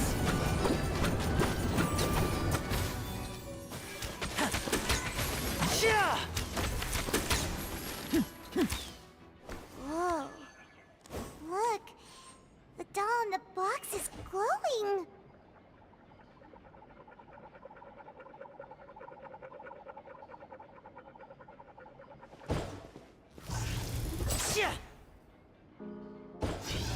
There's something written on the card on this doll.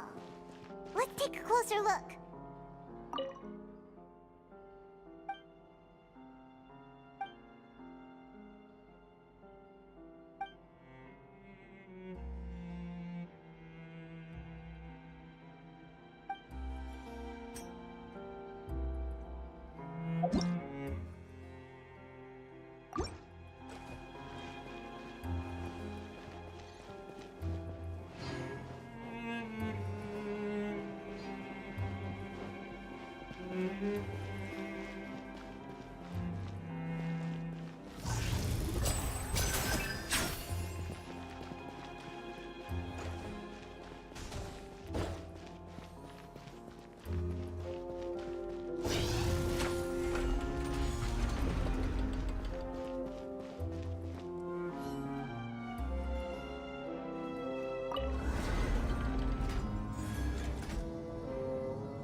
Looks like we've reached the end of this route.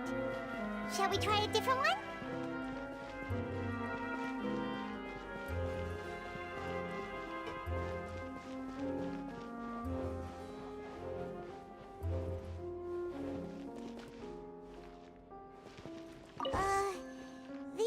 boxes are moving. What do we do? One of them looks different from the rest. Let's investigate.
That's weird. Have we reached the end already? There's nothing here. Maybe this was a wasted trip. This place seems a little too ordinary for a magician's workshop. There's a distinct lack of mystery. We've triggered quite a few devices on the way here. I'm starting to wonder whether Caesar built this whole place as one big, elaborate magic contraption. If so, then there must be more to this place than meets the eye. Maybe a hidden room somewhere. Aha! If I just move this book, then hopefully... and... presto! A secret passageway! How did you know? I'm a magician too, and apparently great minds really do think alike. Looks pretty big inside. Let's head in and take a look around.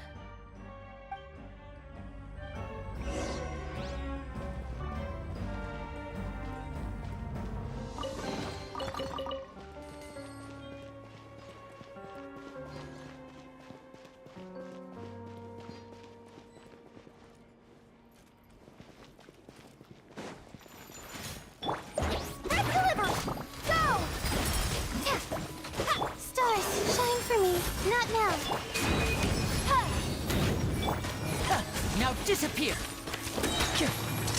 Here comes the finale!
Motion to compel!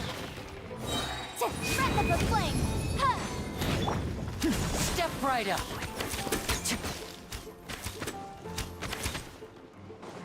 Coming through! Incinerate! Water jet! My guiding stars! A round of applause!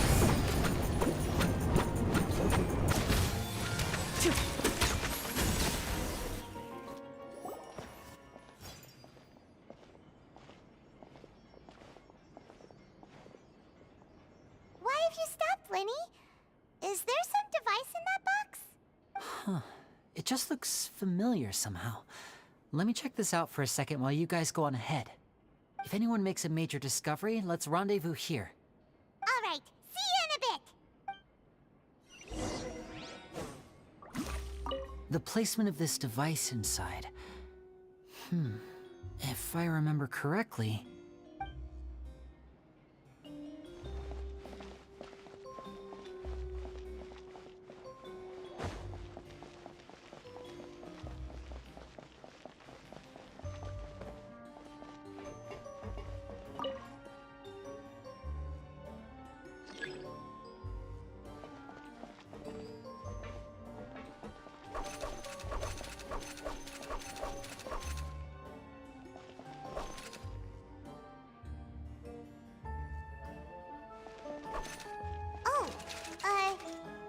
like we can't step on the same tile twice.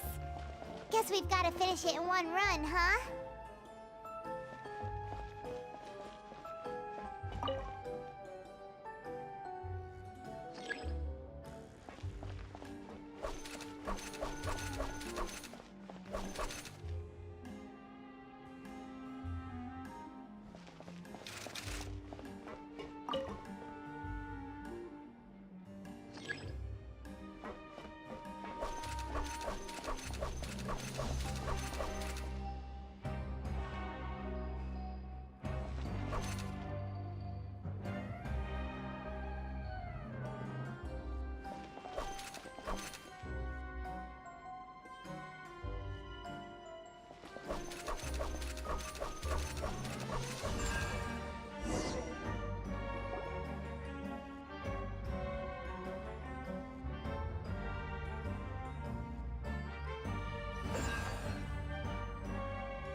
Wow!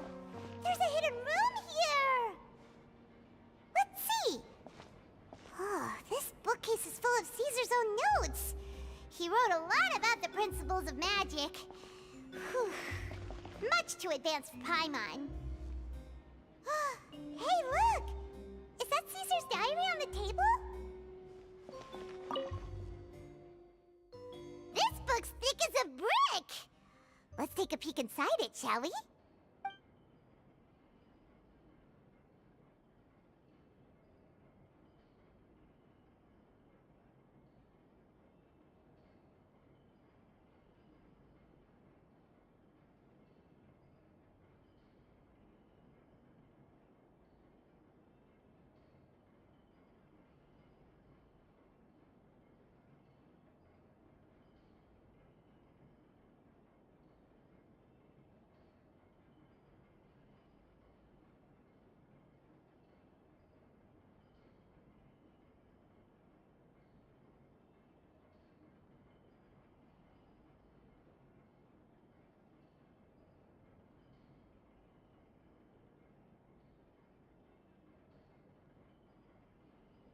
At one of my shows a few days ago, a child asked me how I pulled candy out of my hat. As a joke, I told the kid that the hat has a built-in wish-granting machine. Next thing I know, today a whole bunch of kids were pestering me to pull all sorts of things out of the hat. So I told them another white lie. The machine needs time to power up, but in the meantime, you can write your wishes down. Well, they took me up on that offer, enthusiastically. As I write this, I've only just got back from running around all over town, buying the things they wanted. Boy, are my legs sore. I wound up saving very little this month, but that's not a major issue. I now have a bigger problem. How am I going to hide all these things inside my hat? 2 children came to talk to me after today's show. I don't know why they were out on their own. They looked much too young to be unsupervised. I do hope they got home safely. Anyway, they said that they wanted me to teach them how to do magic. It's not uncommon for children to ask this, of course, but I've never seen any of them as serious about it as these 2. I told them that learning magic is very hard work, but that didn't faze them at all. It's like they already knew. They seemed so committed. I couldn't turn them down.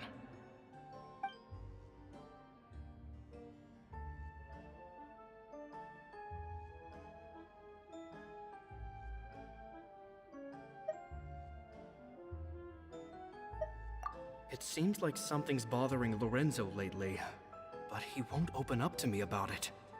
Surely he's not upset that I agreed to teach those 2 children. I'll have to talk him around. I have a good feeling about those kids. They're naturally talented, and it seems like they're not new to the world of magic. They have all sorts of fantastic ideas. All I'm really doing is helping them develop a more professional standard training plan. They wanted to call me Master, but I told them they absolutely mustn't. Any magician worth their salt could have taught them what I have. They're the geniuses here. Compared to them, I don't deserve to be called any sort of master. With time, I have no doubt that they could become far greater magicians than I. My only concern is why they're so mature for their age. I fear they've had to grow up too fast. I don't dare to imagine what they must have been through. Gemma thinks so too. She doesn't like being around them. Says that their eyes are too piercing. They don't bother me, but then again, I've never been the sharpest tool in the shed. It's nearly time for me to go on tour. I asked the two kids if they'd like to come with me, but they shook their heads. I once overheard them talking about their father and their mission. Sounds like their parents have other plans for them. I guess we'll be parting ways soon.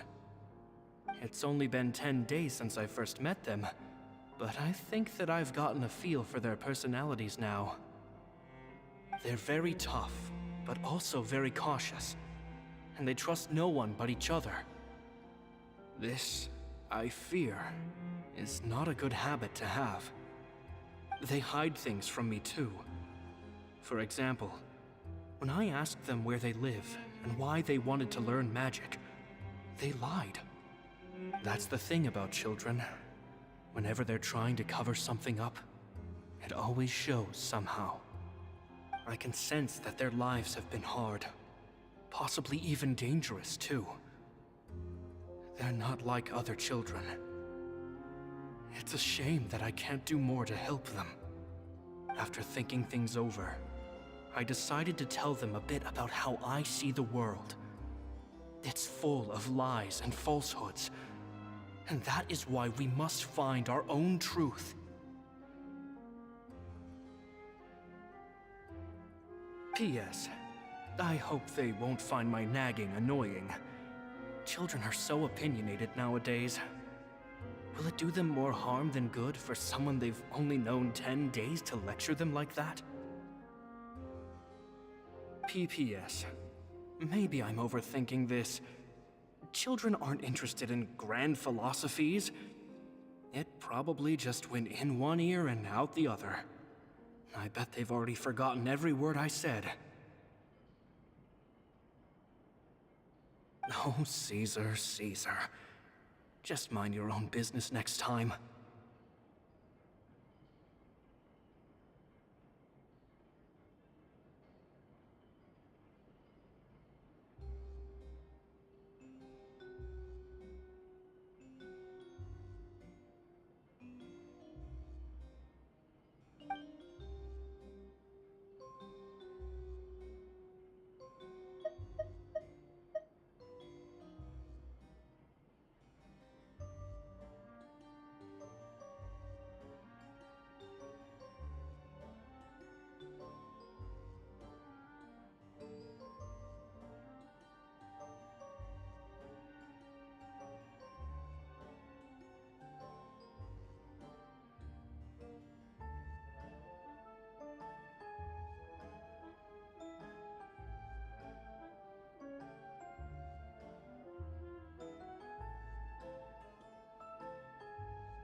Two magic geniuses with a father and a mission, huh?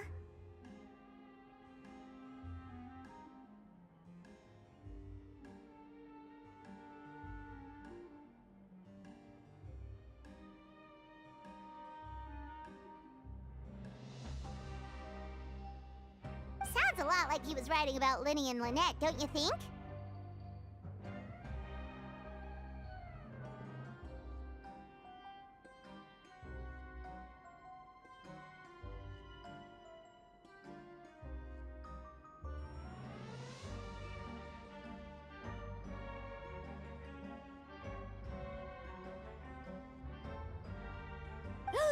So So did they meet Caesar when they were kids?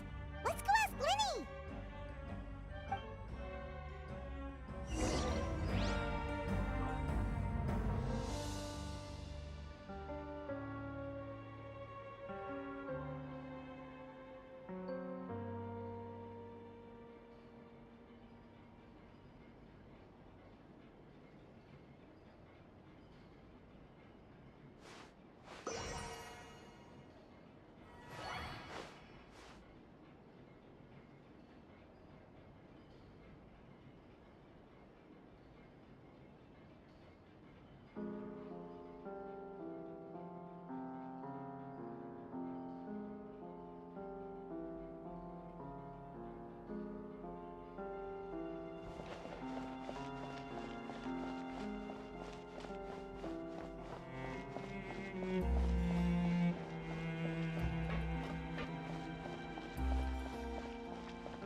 Hold that thought.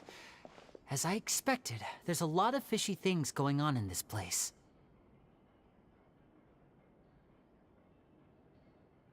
Fishy? Uh-oh, what have you found?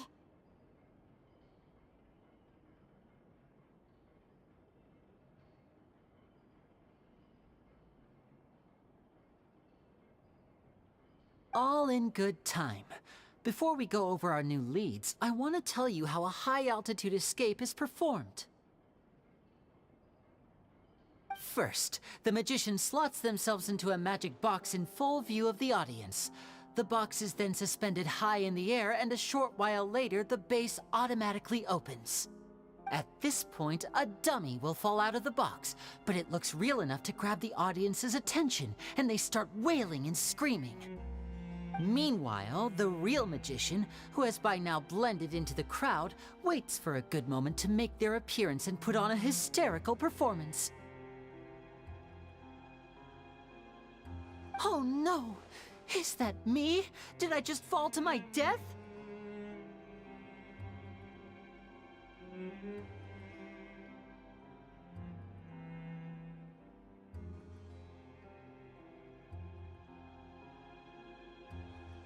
Very vivid description. Paimon can really picture it. And then what?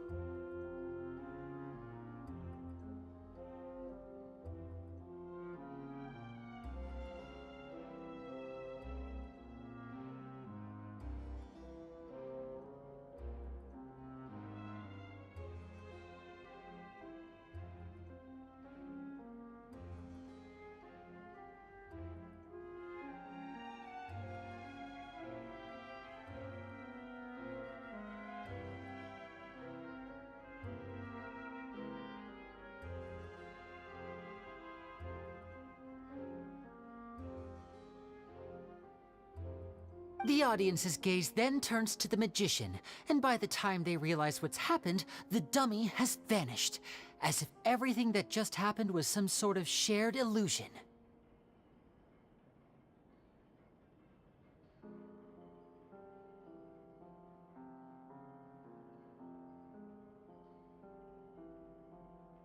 Of course, that's just how I think the process should work, theoretically speaking.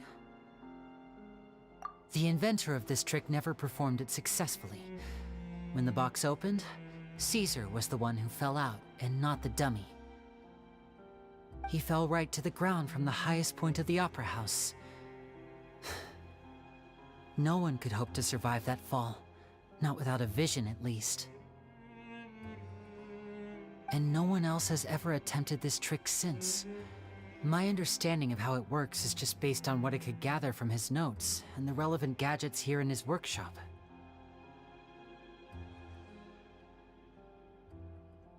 So Caesar's famous high-altitude escape has never been done, huh? Paimon was about to say how cool it would have been to see it in person, but if it's that dangerous, it's probably for the best that no one else tries to do it.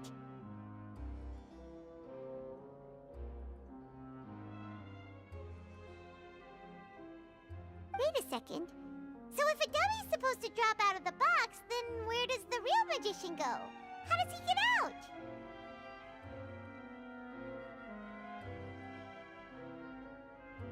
Glad you asked. That brings us to the secret of said box. This box right here is the one that Caesar constructed himself to use in the performance, and it's not as simple as it looks. Inside, there's a device that only the magician himself would know about. Once the magician's inside and the box is lifted up into the air, the audience's view of the box is fixed at a certain angle. From where they're standing, they have a clear view of the front, sides, and bottom, but the back and the top are now no longer visible. At this point, the magician presses a button inside the box, opening a secret door out of view. He then escapes through this trapdoor onto the opera house roof, waits for the dummy to fall and distract the audience, and quietly returns to ground level. That's way simpler than Paimon imagined. Even Paimon could probably do it. Well, there's a little more to it than that, of course. The hardest part of this trick is controlling the audience's mood and reactions. That takes an exceptional degree of showmanship.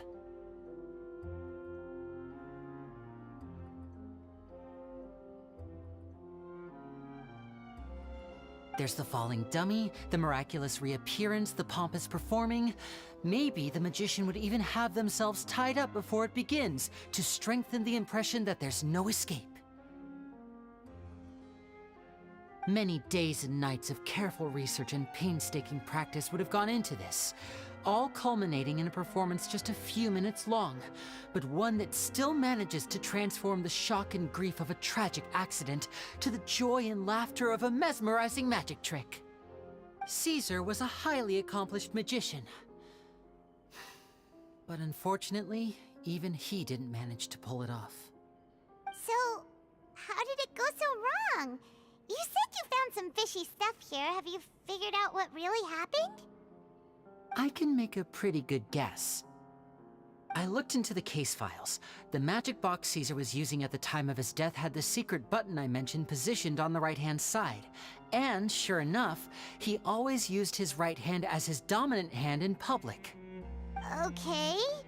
Nothing suspicious there. But here's the strange thing.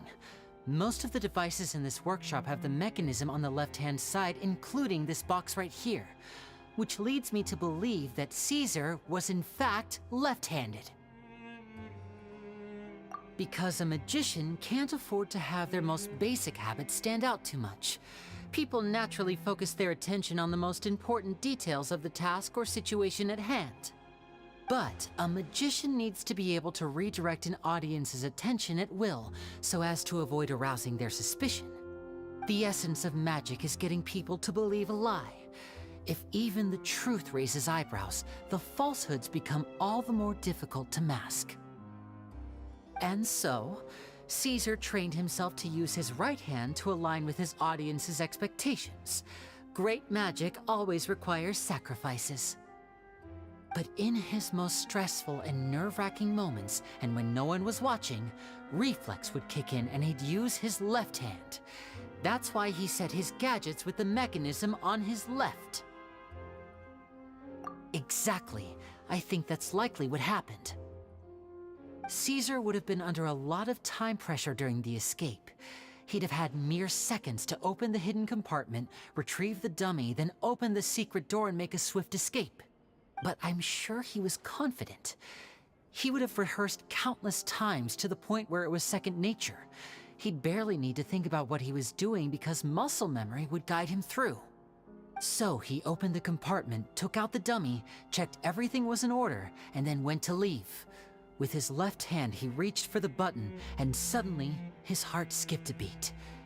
It wasn't there. Much like when you reach for your keys but find your pocket empty, his mind needed a moment to process what was going on. Instinctively, his left hand would keep feeling around for the missing button, maybe for another second or two, until the bottom of the box gave way. With the stakes being as high as they were, just a 2-second delay cost him everything. The authorities would find nothing suspicious and conclude that his death was due to his own error. When in reality, someone switched the boxes, and they did it to murder him. But how would they be able to make the switch without being noticed? That would be difficult to pull off, no? It would have to have been someone who knew that he was left-handed, and who could move his props around without arousing suspicion. Someone who was always by his side. Isn't that right, Lorenzo?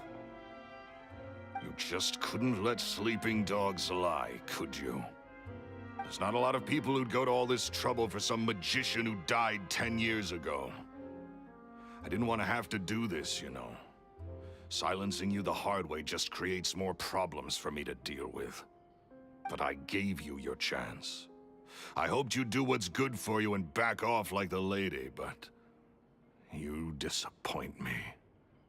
You mean Gemma? So you are the one who's been threatening her!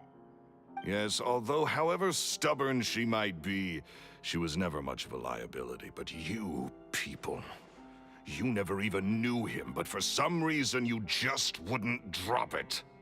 Which is why you can't leave this place alive. Take them out, and make it quick. Do your worst!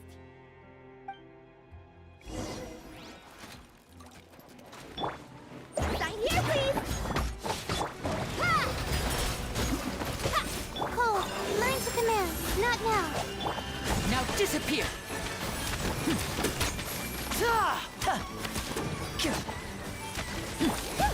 That's that! Wipe out! Ha! Stars, shine for me, my guiding star. Invisible evidence!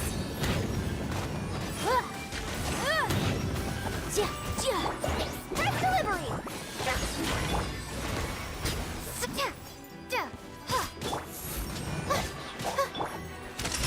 Let's get this show on the road!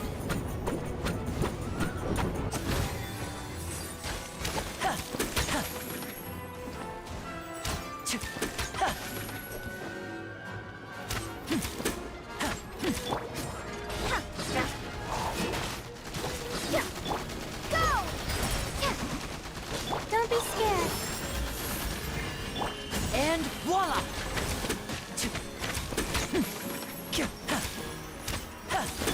Water jet! Motion to compel. Coming through. Stars, shine for me. Not now. Sign here, please. Here comes the finale!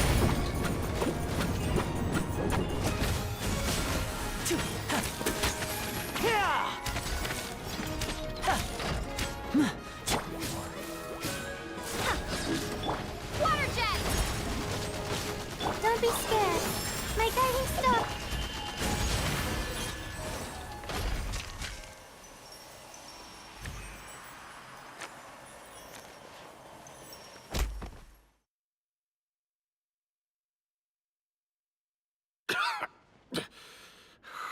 You kids are tougher than you look.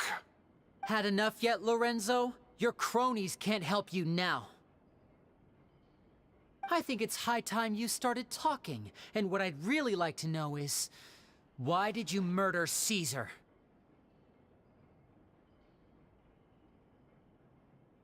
If I had a mora for every time you said that man's name. Of course you idolize Caesar, everyone else did. But I was the real genius magician. Me! He was just an amateur who did cheap tricks for gullible children. I was the one who made magic into the fine art it is today. The aristocrats doffed their hats to me! So it was jealousy. Jealousy. Hatred, more like. I hated Caesar. All he cared about was his magic. He lived and breathed it.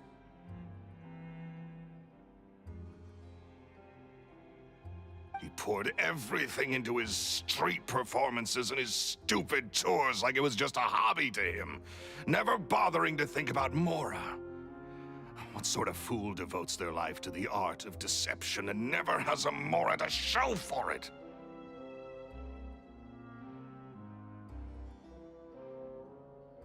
But the people loved him, didn't they? Oh, how they looked up to him. No one gave me a second look. All I ever heard was, "Oh, your master's amazing, isn't he?" Amazing. Yeah, so amazing that he was completely broke. Every other apprentice was living it up at their master's expense, but no, not me. I put in all the work, mastered all the skills, and it brought me nothing more than the life I already had. He forbade me from using magic to trick people out of their Mora. There was nothing he hated more than that.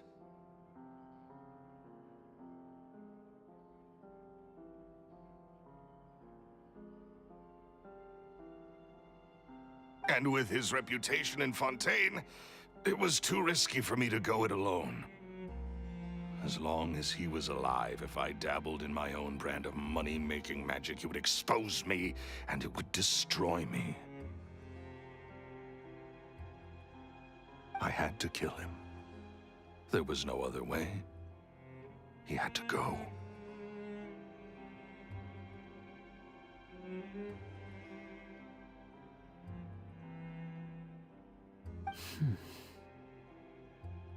And this was your only motive?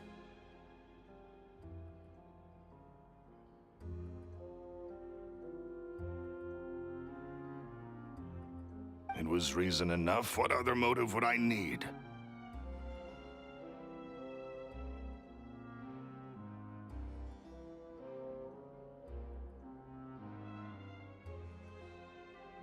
Well, I was under the impression that there might have been other factors at play. For instance, maybe you were in love with Gemma, but she was engaged to Caesar.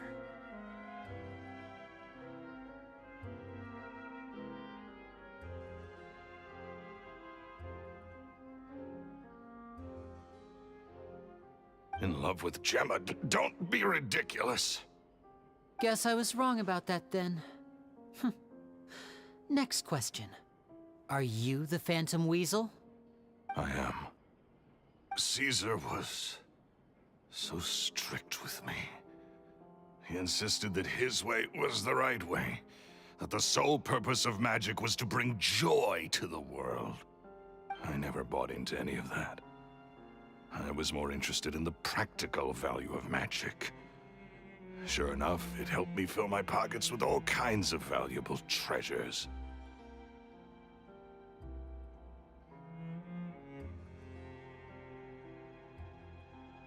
Oh, yeah! Charlotte told us that the weasel would steal whatever people valued, no matter how much it was worth. That's just how it looked from the outside. What would any thief want with second-rate loot? I've only ever targeted high-value items.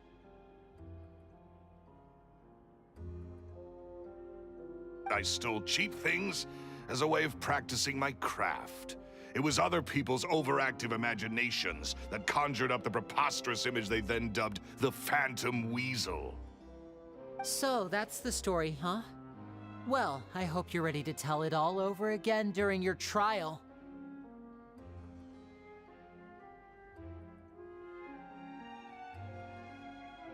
What choice do I have? You're a pack of wolves, and you've got me between your jaws. You've seen what's here, and my last-ditch effort to stop it getting out has failed. What else can I do? So be it.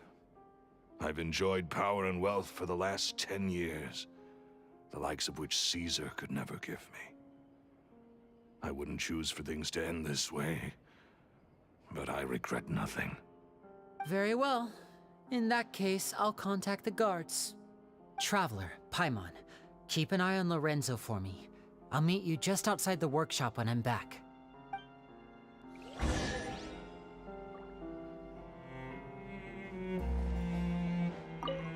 least I can finally stop looking over my shoulder now.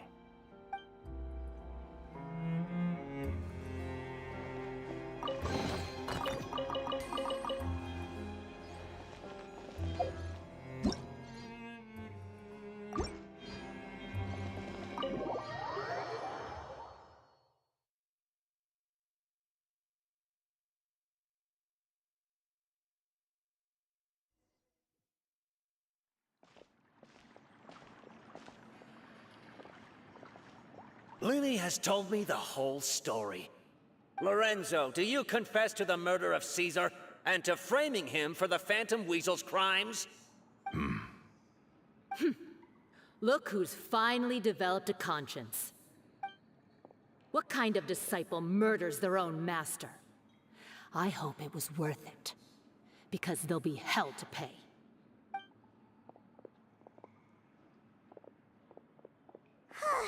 Looks like it's all over. What should we do next, Lenny? Should we start preparing for your show? Let me think. Let's rendezvous with Lynette and Gemma first. With Lorenzo in custody, Gemma will no longer have to fear for her safety. Good point. We should go tell Gemma the good news right away. It'll give her some peace of mind for sure.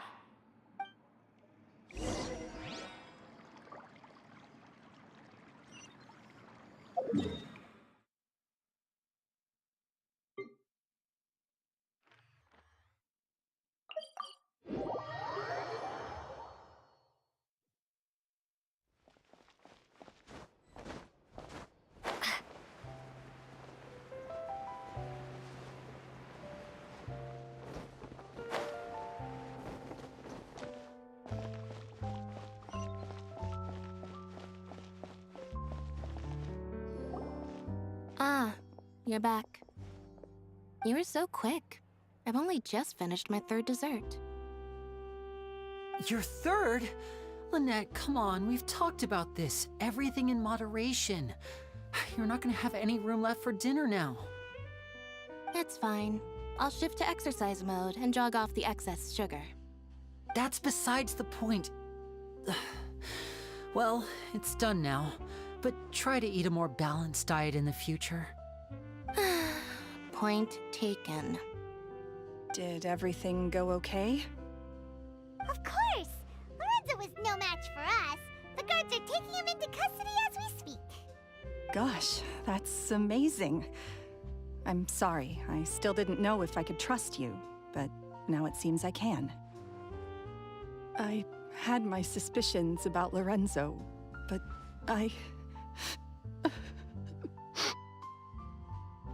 It's okay, we understand. He did threaten you. My mom would find it hard to trust strangers in your position too. But you don't need to be scared anymore. Everything's gonna be okay. Sorry. My emotions are all over the place right now. I've been waiting for this day to come for so long. I always wanted to report Lorenzo. He took all of Caesar's property, which I found suspicious, but I had people watching me all the time, so I couldn't risk looking into it. I was so afraid. I was scared he'd do something terrible to me, and then no one would be left to visit Caesar's grave. So I never had the courage to speak out. Thank you all. Truly. Thank you so much.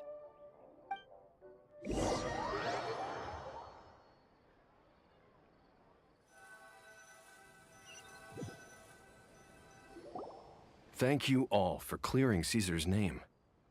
I never would have guessed that Lorenzo was the real Phantom Weasel. He never showed any signs that there were problems between him and Caesar in public.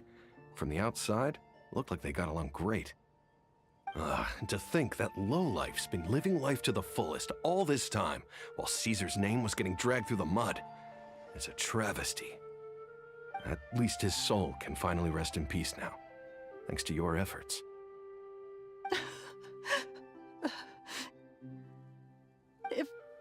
If only I'd realized before it was too late. Don't blame yourself, Gemma. This isn't your fault. Yeah, you still have the rest of your life to live. Caesar wouldn't want to see you spending it feeling guilty. Cheer up, Gemma. My brother's doing a magic show at the Opera House tomorrow evening. Would you like to come along? It might raise your spirits. This show will be a special one. We're holding it in Caesar's honor. In Caesar's honor? Really? Oh, thank you. I'll be there. Great. We'll see you tomorrow evening. Traveler, Paimon, don't be late. Don't worry, we'll be there. No way are we gonna miss out on a free magic show.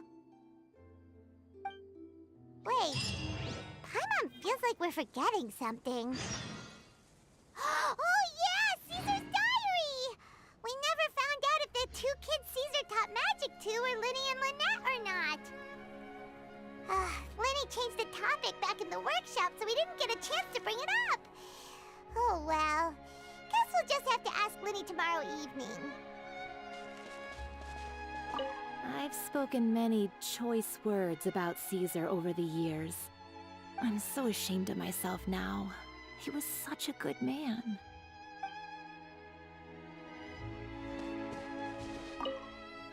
I can't believe Lorenzo was intimidating Gemma all this time. He comes around here sometimes. Not to clean Caesar's grave, though. He just stands off to the side and watches Gemma from a distance. She must have known, but she never asked him to leave. I wonder why that is.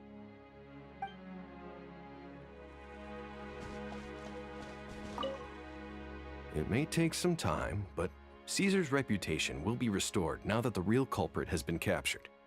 Looks like Gemma chose a good man after all.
Magic, personally. Honestly, I'm not a big fan of opera. No two cases are alike. The detail.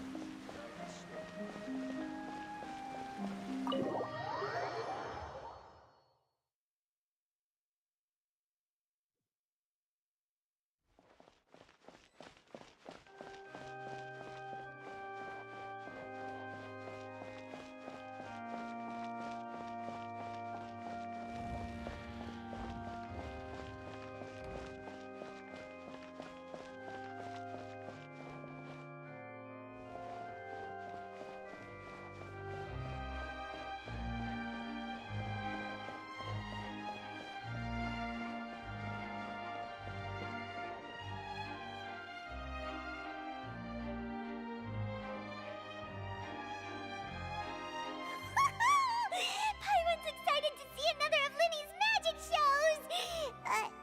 Wait. Lynette, shouldn't you be on stage by now? Not this time. My brother's going solo today. So, I'll be watching with you. Good evening, ladies and gentlemen. I hope everybody's ready because the show is about to begin. The great magician Linny has prepared a spectacular show for us all tonight, concluding with an all-new grand finale that no audience has ever seen before. Wow! A new trick! Thank you all so much for coming. Now, prepare to join me on a journey through the mystical and miraculous.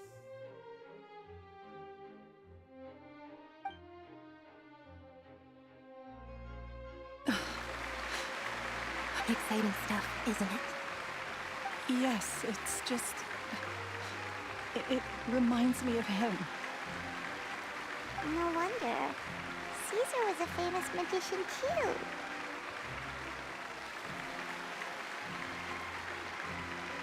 So, how did you two first meet, Gemma? Well, I was out on the street once, and I saw him performing for little children. Children love magic, because they're willing to believe in things that can't be rationally explained. Caesar had this amazing way of bringing them into a dreamlike world. And somehow, I felt drawn to him too. So I went up and asked him to do a trick for me. Aw, that sounds so romantic. What trick did he do? It was with a flower. He took it in his hand, snapped his fingers, and it magically appeared on my head. I was so happy that day. No one had ever given me a flower before that. Oh, that's so cute! Actually, now that you mention it, Linny's done that one before. Is that right? Then I suppose he's a romantic at heart, just like Caesar. So let's treasure the time we have with him. After all, you never know when the people dearest to you might be gone. That's right. It's all over now. Paimon doesn't really know how to comfort you, but at the very least, no one's gonna be intimidating you from now on. You can breathe easy at last, right? Right. Yes, you can breathe easy now, Phantom Weasel. See? Even Lynette's... Wait, what? The Phantom Weasel? Lorenzo escaped? Where is he? What do you mean, Phantom Weasel? As Linny once said, a performer's job is to commit fully to their role and put on a flawless performance for their audience. But once the bag of tricks is empty and the curtain falls, it's time to end the show. The spotlight is no place for someone with no more cards up their sleeve. It's been 10 years, Gemma. Aren't you tired of the grieving widow act? I think it's time to put an end to it. What are you talking about? Paimon doesn't like this riddle. Traveler, Paimon doesn't like where this is going. Come on, say something! Ladies and gentlemen, I hope you're all enjoying the performance so far. There will now be a brief intermission, after which Linny will perform the most electrifying act of tonight's show, the one we've all been waiting for. The final performance will take place outside of the Opera House, so please make your way outside in a calm and orderly fashion. The Phantom Weasel never did like public places, did they? Don't worry, this place will be quiet soon. Let's talk somewhere else for now.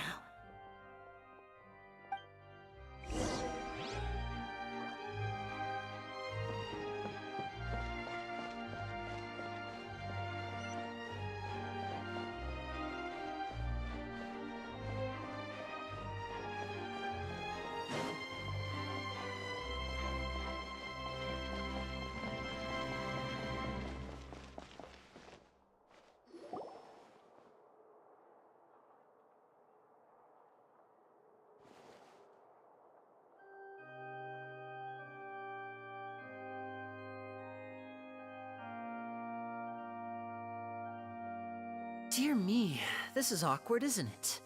And unfortunately, I'm all out of gadgets, so I'm afraid I can't do any tricks to liven up the mood.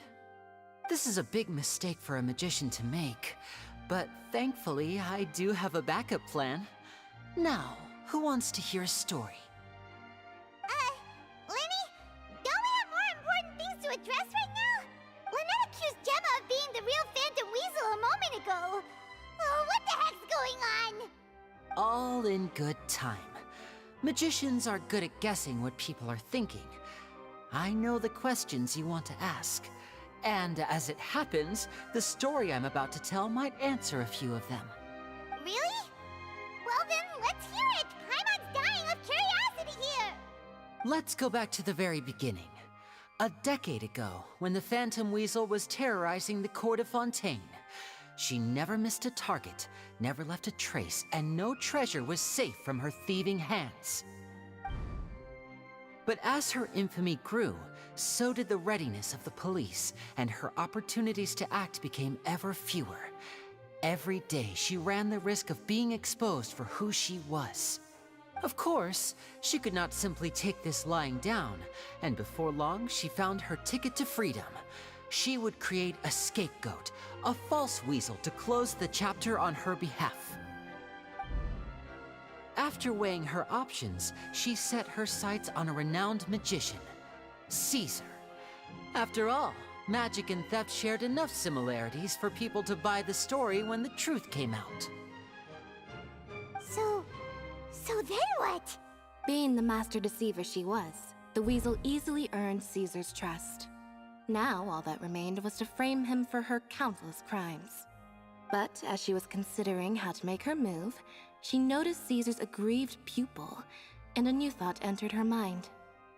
Maybe I don't need to get my hands dirty after all. At her encouragement, Lorenzo tampered with Caesar's magic box, causing him to fall to his death. Afterwards, Lorenzo seized his master's property, and the weasel set about tarnishing Caesar's reputation. Two co-conspirators committed the perfect crime.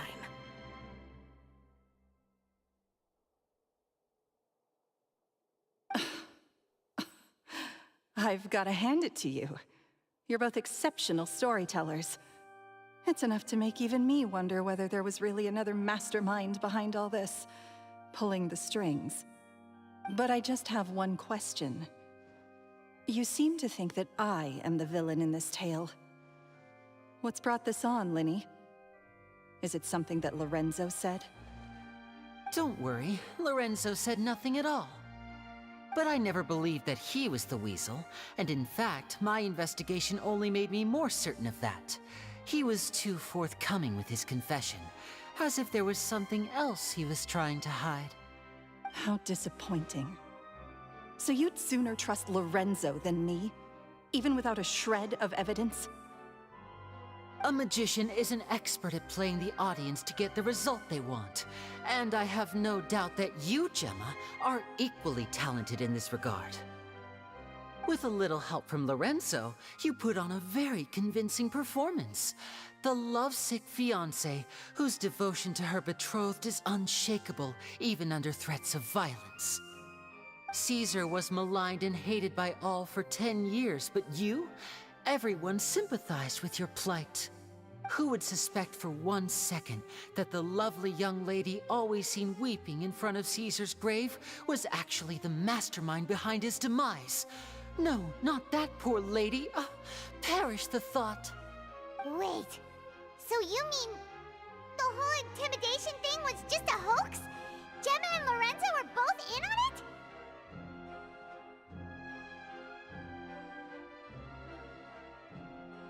But why would Lorenzo agree to that? And why didn't he sell her out even at the end instead of admitting to being the weasel himself? Yes, why indeed? Maybe Gemma herself could enlighten us on that question. Well, Linny, if you're so confident in your version of events, then I think the answer should be obvious.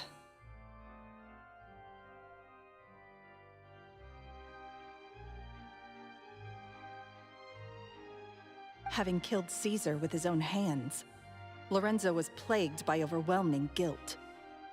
Revealing the Phantom Weasel's true identity would serve no purpose. But if the Weasel remained free, then she could take care of Lorenzo's loved ones.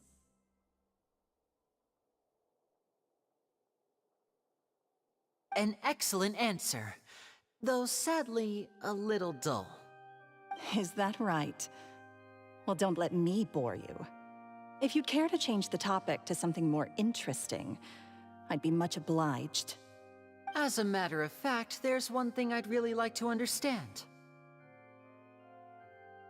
Why would the real Weasel have targeted things that only have value to other people? Could you shed any light on that? Of course. After all, we're just telling stories here, aren't we? If I had to guess, I would say that the real Weasel must have had a terrible childhood. Left to fend for herself after her parents died young. Betrayed, scorned, beaten.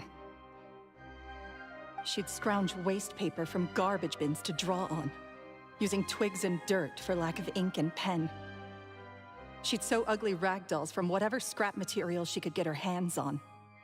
This was her only source of happiness in life. But it was all she needed, and she was content. Until the world decided that even this was too good for her. Once again, she was betrayed. And this time, everything was taken from her. She felt like life was a miry pit that dragged her further down the more she struggled to escape. At that tender age, she should have been happy. Instead, she stood in the shadows and watched with envy as all good things in the world passed her by. This was a fate too cruel for anyone to bear. Her pain became a breeding ground for dark thoughts. Thoughts which festered and grew into a twisted solution to her troubles. I detest the happiness of others, in all its forms alike. I will rob them of everything they hold to be good and true, and it will fill the void in my soul. That's some pretty heavy stuff. Now it all makes sense. Does this story satisfy you, Linny? Yes, it is quite to my tastes. Thank you for helping to clear up my confusion. Huh. That's right. What drove you to write that letter, Gemma? What were you trying to achieve there? Because without that, none of this would have ever come to light. She didn't write the letter. After 10 long years, I'd hoped that the Phantom Weasel would be consigned to the history books by now. But it seems like someone still wasn't ready to let her finally be at peace. Linny. Or should I call you the Phantom Copycat now? You were the one who posted that letter outside the Opera House. But why? Very sharp, Phantom Weasel. Still as shrewd as ever. Well, no need for me to be coy about it. Our goal was to clear Caesar's name. The most straightforward way to change the public's impression of Caesar was to force the Weasel to show themselves. That's it? You had no other agenda? Of course we did. We made it quite clear in the letter, I believe. I shall take from you that which you hold most dear, just as you did to me 10 years ago. 10 years ago? You mean Caesar's death? You met him? Wait. Oh, I get it. You were those two obnoxious kids. It's been so long, and you're all grown up now. I didn't recognize you. He taught you magic back then, didn't he? For what, 10 days or something? And you went to all this trouble. Why? Because you feel like you still owe him something? We remember all our debts, however great or small. 10 years ago, Caesar's reputation was torn to shreds, and his legacy was thrown out. 10 years on, and no one cares what the truth is anymore. But we did not forget, and so we came to find you. And? What exactly did you take from me? I'm still standing, as you can see. Lorenzo has admitted to everything. I'm free. Free? Do you really think so? Caesar once told me that even though the world is filled with lies and falsehoods, we must find our own truth. I think that applies to you too. Truth can take many forms. Prized possessions with nostalgic value, fervent hopes and dreams, and irreplaceable people.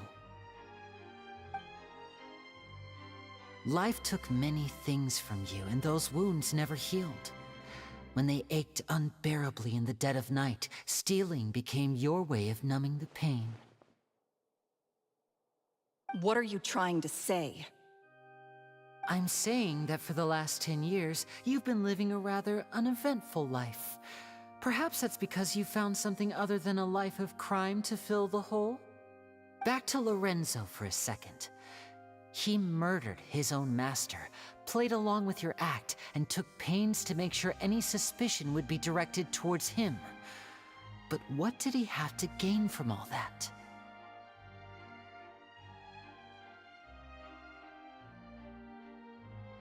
He knew who you were and the things you'd done, and despite that, he was willing to give everything up for your sake. He's the reason that you haven't felt the compulsion to steal in all these years. You're more than just accomplices in murder. You're the only real friends each other has. So I think you know, deep down, that he is the only truth you have in your life. But that truth is gone now, and I guarantee you, you'll never see it again. Congratulations on your freedom, Gemma. Your freedom will cost you dearly.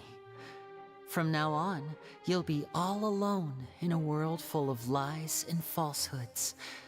I do hope you'll be able to bear it.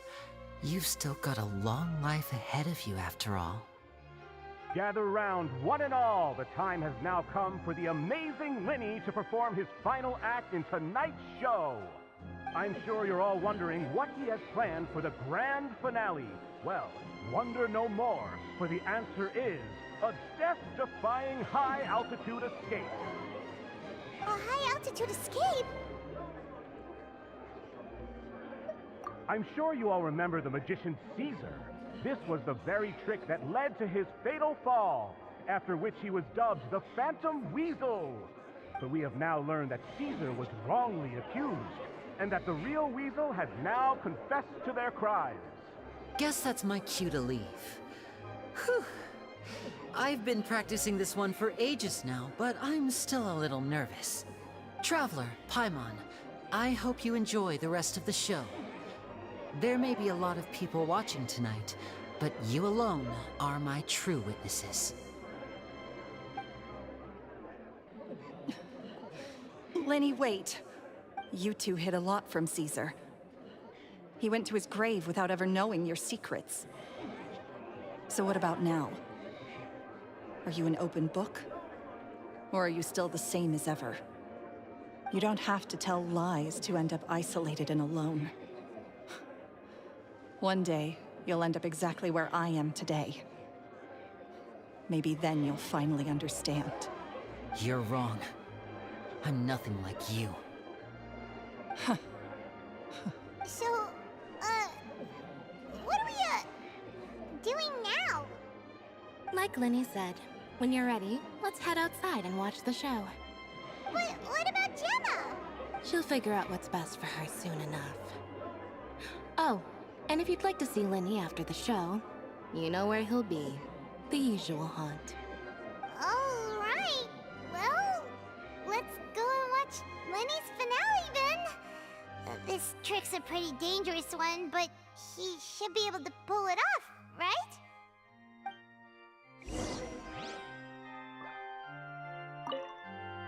Magicians are not like thieves. Thieves only tear things apart. But good-hearted magicians, they put things back together.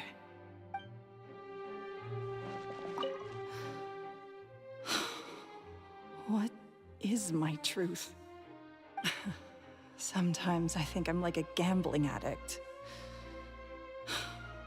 All I care about is winning, and it doesn't matter what's at stake. By the time I come to my senses, I'm left with nothing. Oh, if I had my time again.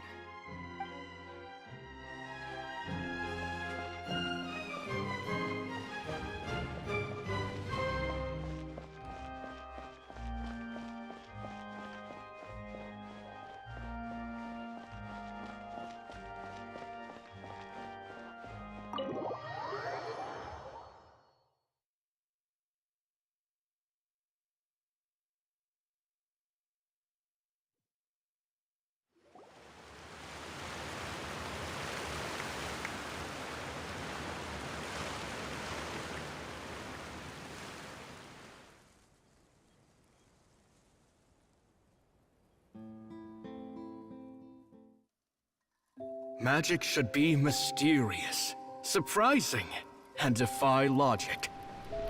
Magic is hard work. Every single movement has to be practiced thousands of times. It's alright. We're used to that.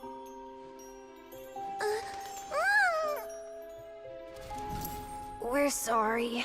You've taught us so much, but we can't tell you the whole truth. It's okay. Do you still remember what I told you? This world is full of lies and falsehoods. I only hope that one day, you can find your own truth. What about you? Have you found your truth? Magic is my truth. I want to perform a magic trick so great that people will always think of me when they talk about it. For a magician, what greater honor could there be? Look! Behold! Linny is sealed inside the box. Will he manage to escape? 10 years ago, Caesar attempted this very trick, and it was at this precise moment that...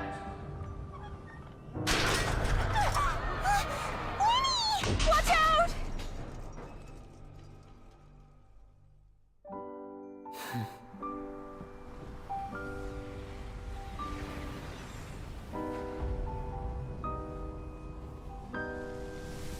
Mysterious. Surprising. And logic-defying. Isn't that right? This honor belongs to you, Caesar.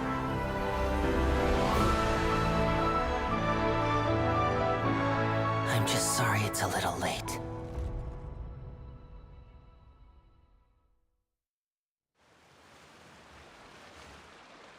Did you see that?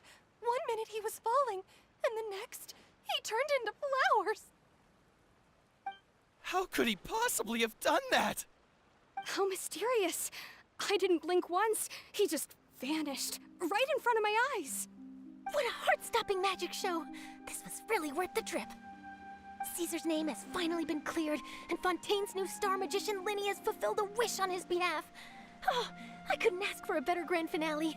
It will make a great headline for the Steambird tomorrow, even if I do say so myself. Whew.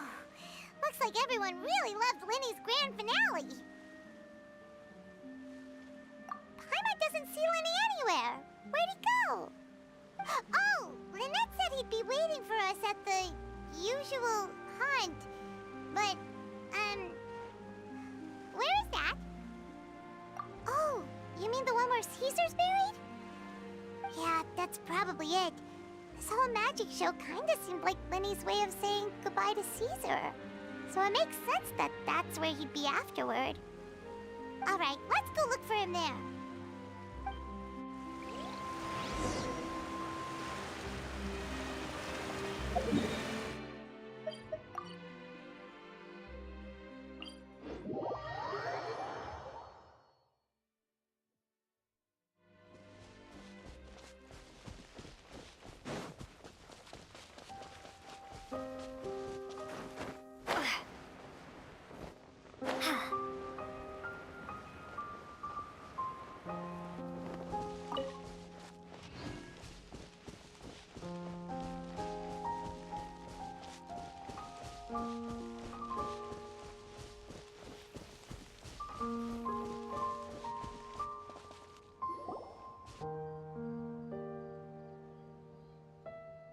Linny!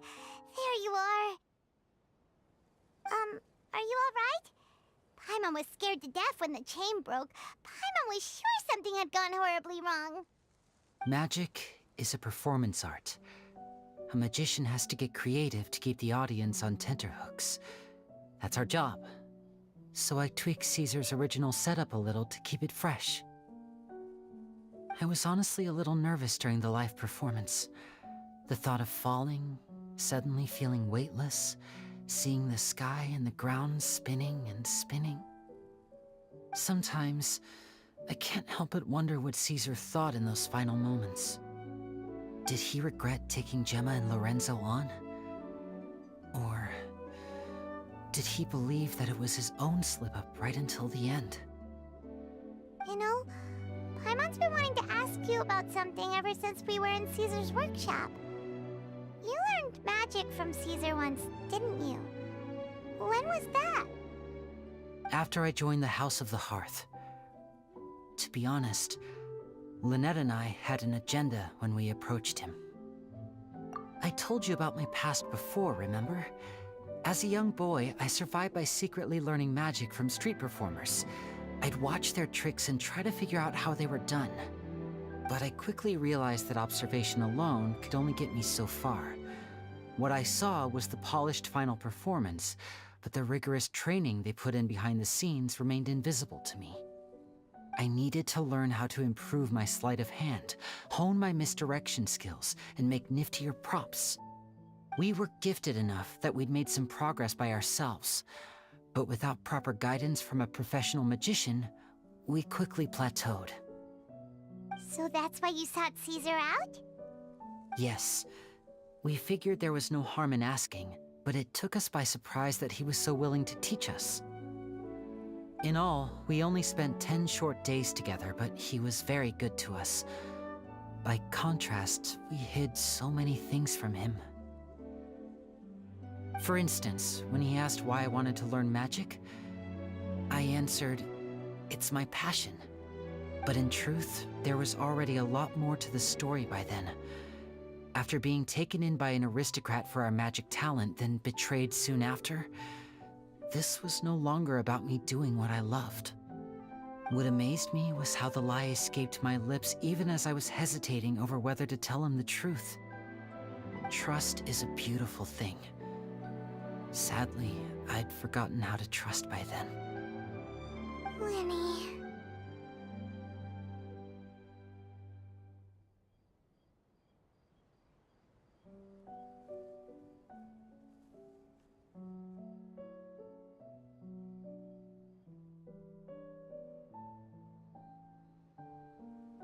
Still worried about the way I feel?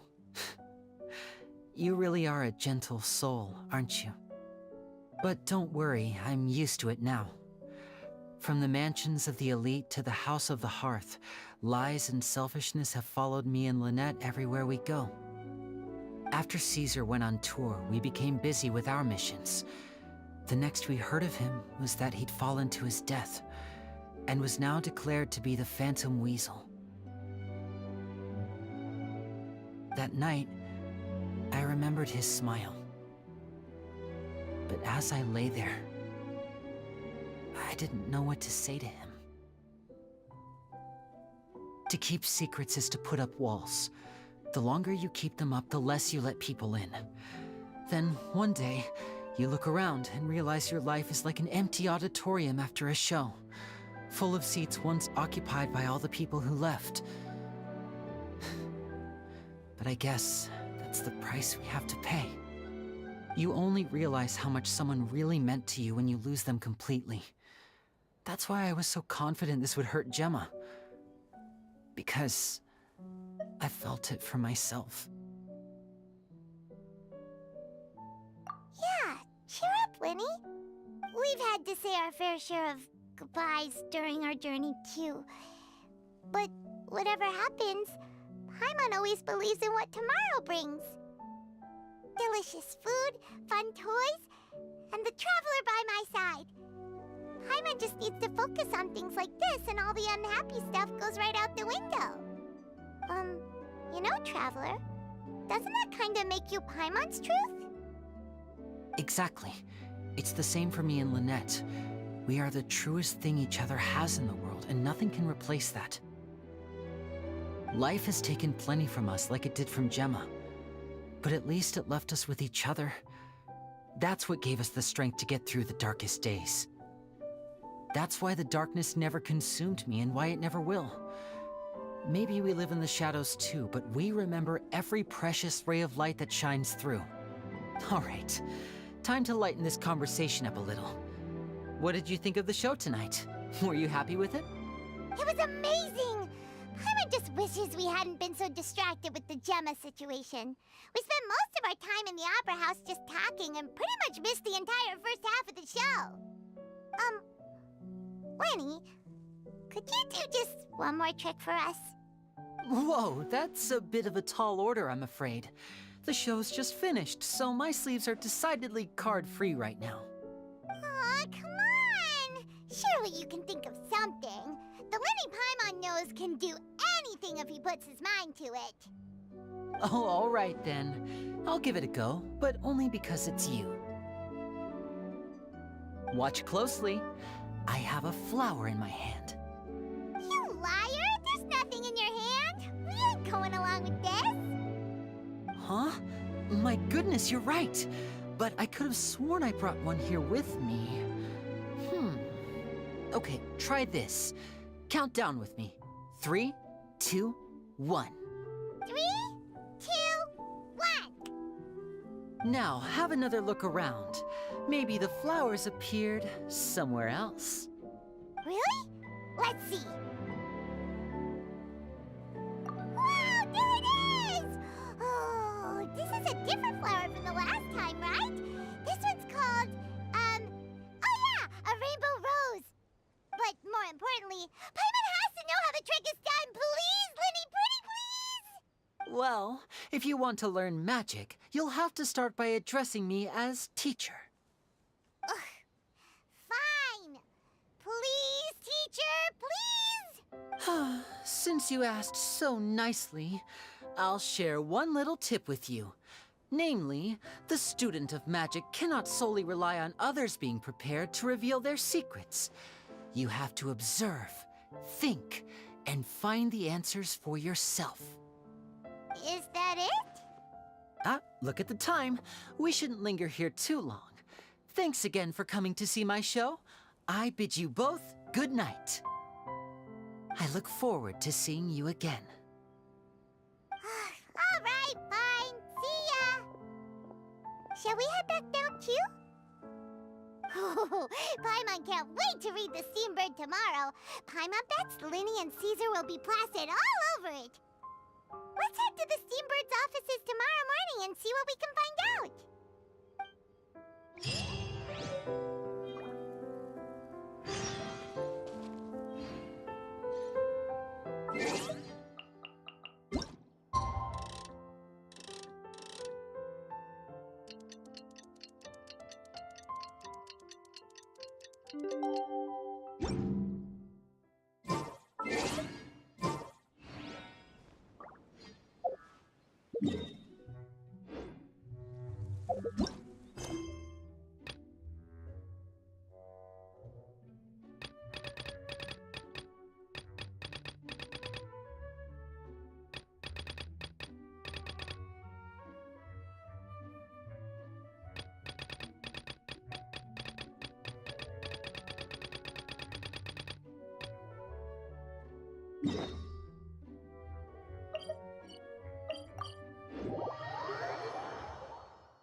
I'm very sorry, Charlotte, but my sister and I are quite busy today.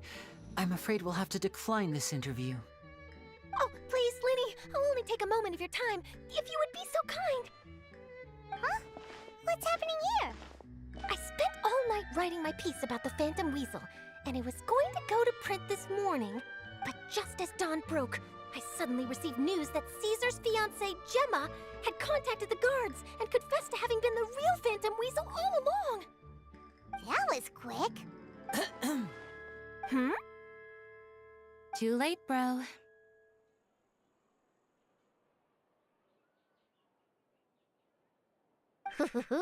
That was quick, you say? It sounds like I've got some catching up to do. Please, fill me in. Whoops! Aha! My instincts did not lead me astray. You do have something to hide. Gemma turning herself in must have something to do with Linny's performance last night. Maybe watching my high-altitude escape trick reminded her of a better time with Caesar, and she could no longer ignore the voice of her conscience. Huh. Okay, then. Wait, no, there must be more to it. If that's all it took for her to have a change of heart, how did it take her 10 whole years? Well... Oh, I remember now! You and Gemma were nowhere to be found after the show. What happened between you? Quickfire question! Where did you all go after the show? Oh, we went to the cemetery and Linny did a private magic trick just for us. Actually, glad you mentioned it, because that reminds Paimon. Guess what? Linny started using rainbow roses in his tricks. What? I don't recall ever having received a rainbow rose from you myself. Is this supposed to mean that they're more important to you than your own sister? No, I just,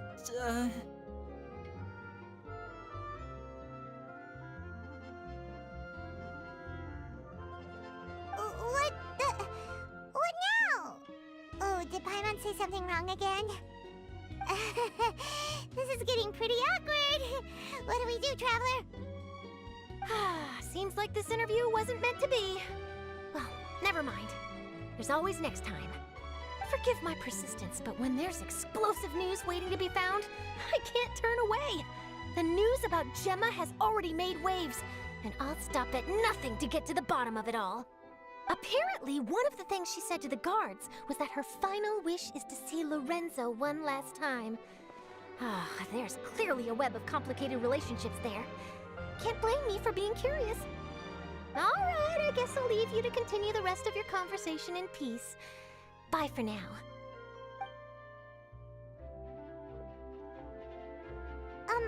Lynette? Paimon didn't mean to... Don't worry, I wasn't angry. I was just trying to distract her. Oh, really? Oh, thank goodness. You scared Paimon there. Phew. You and me both, Paimon.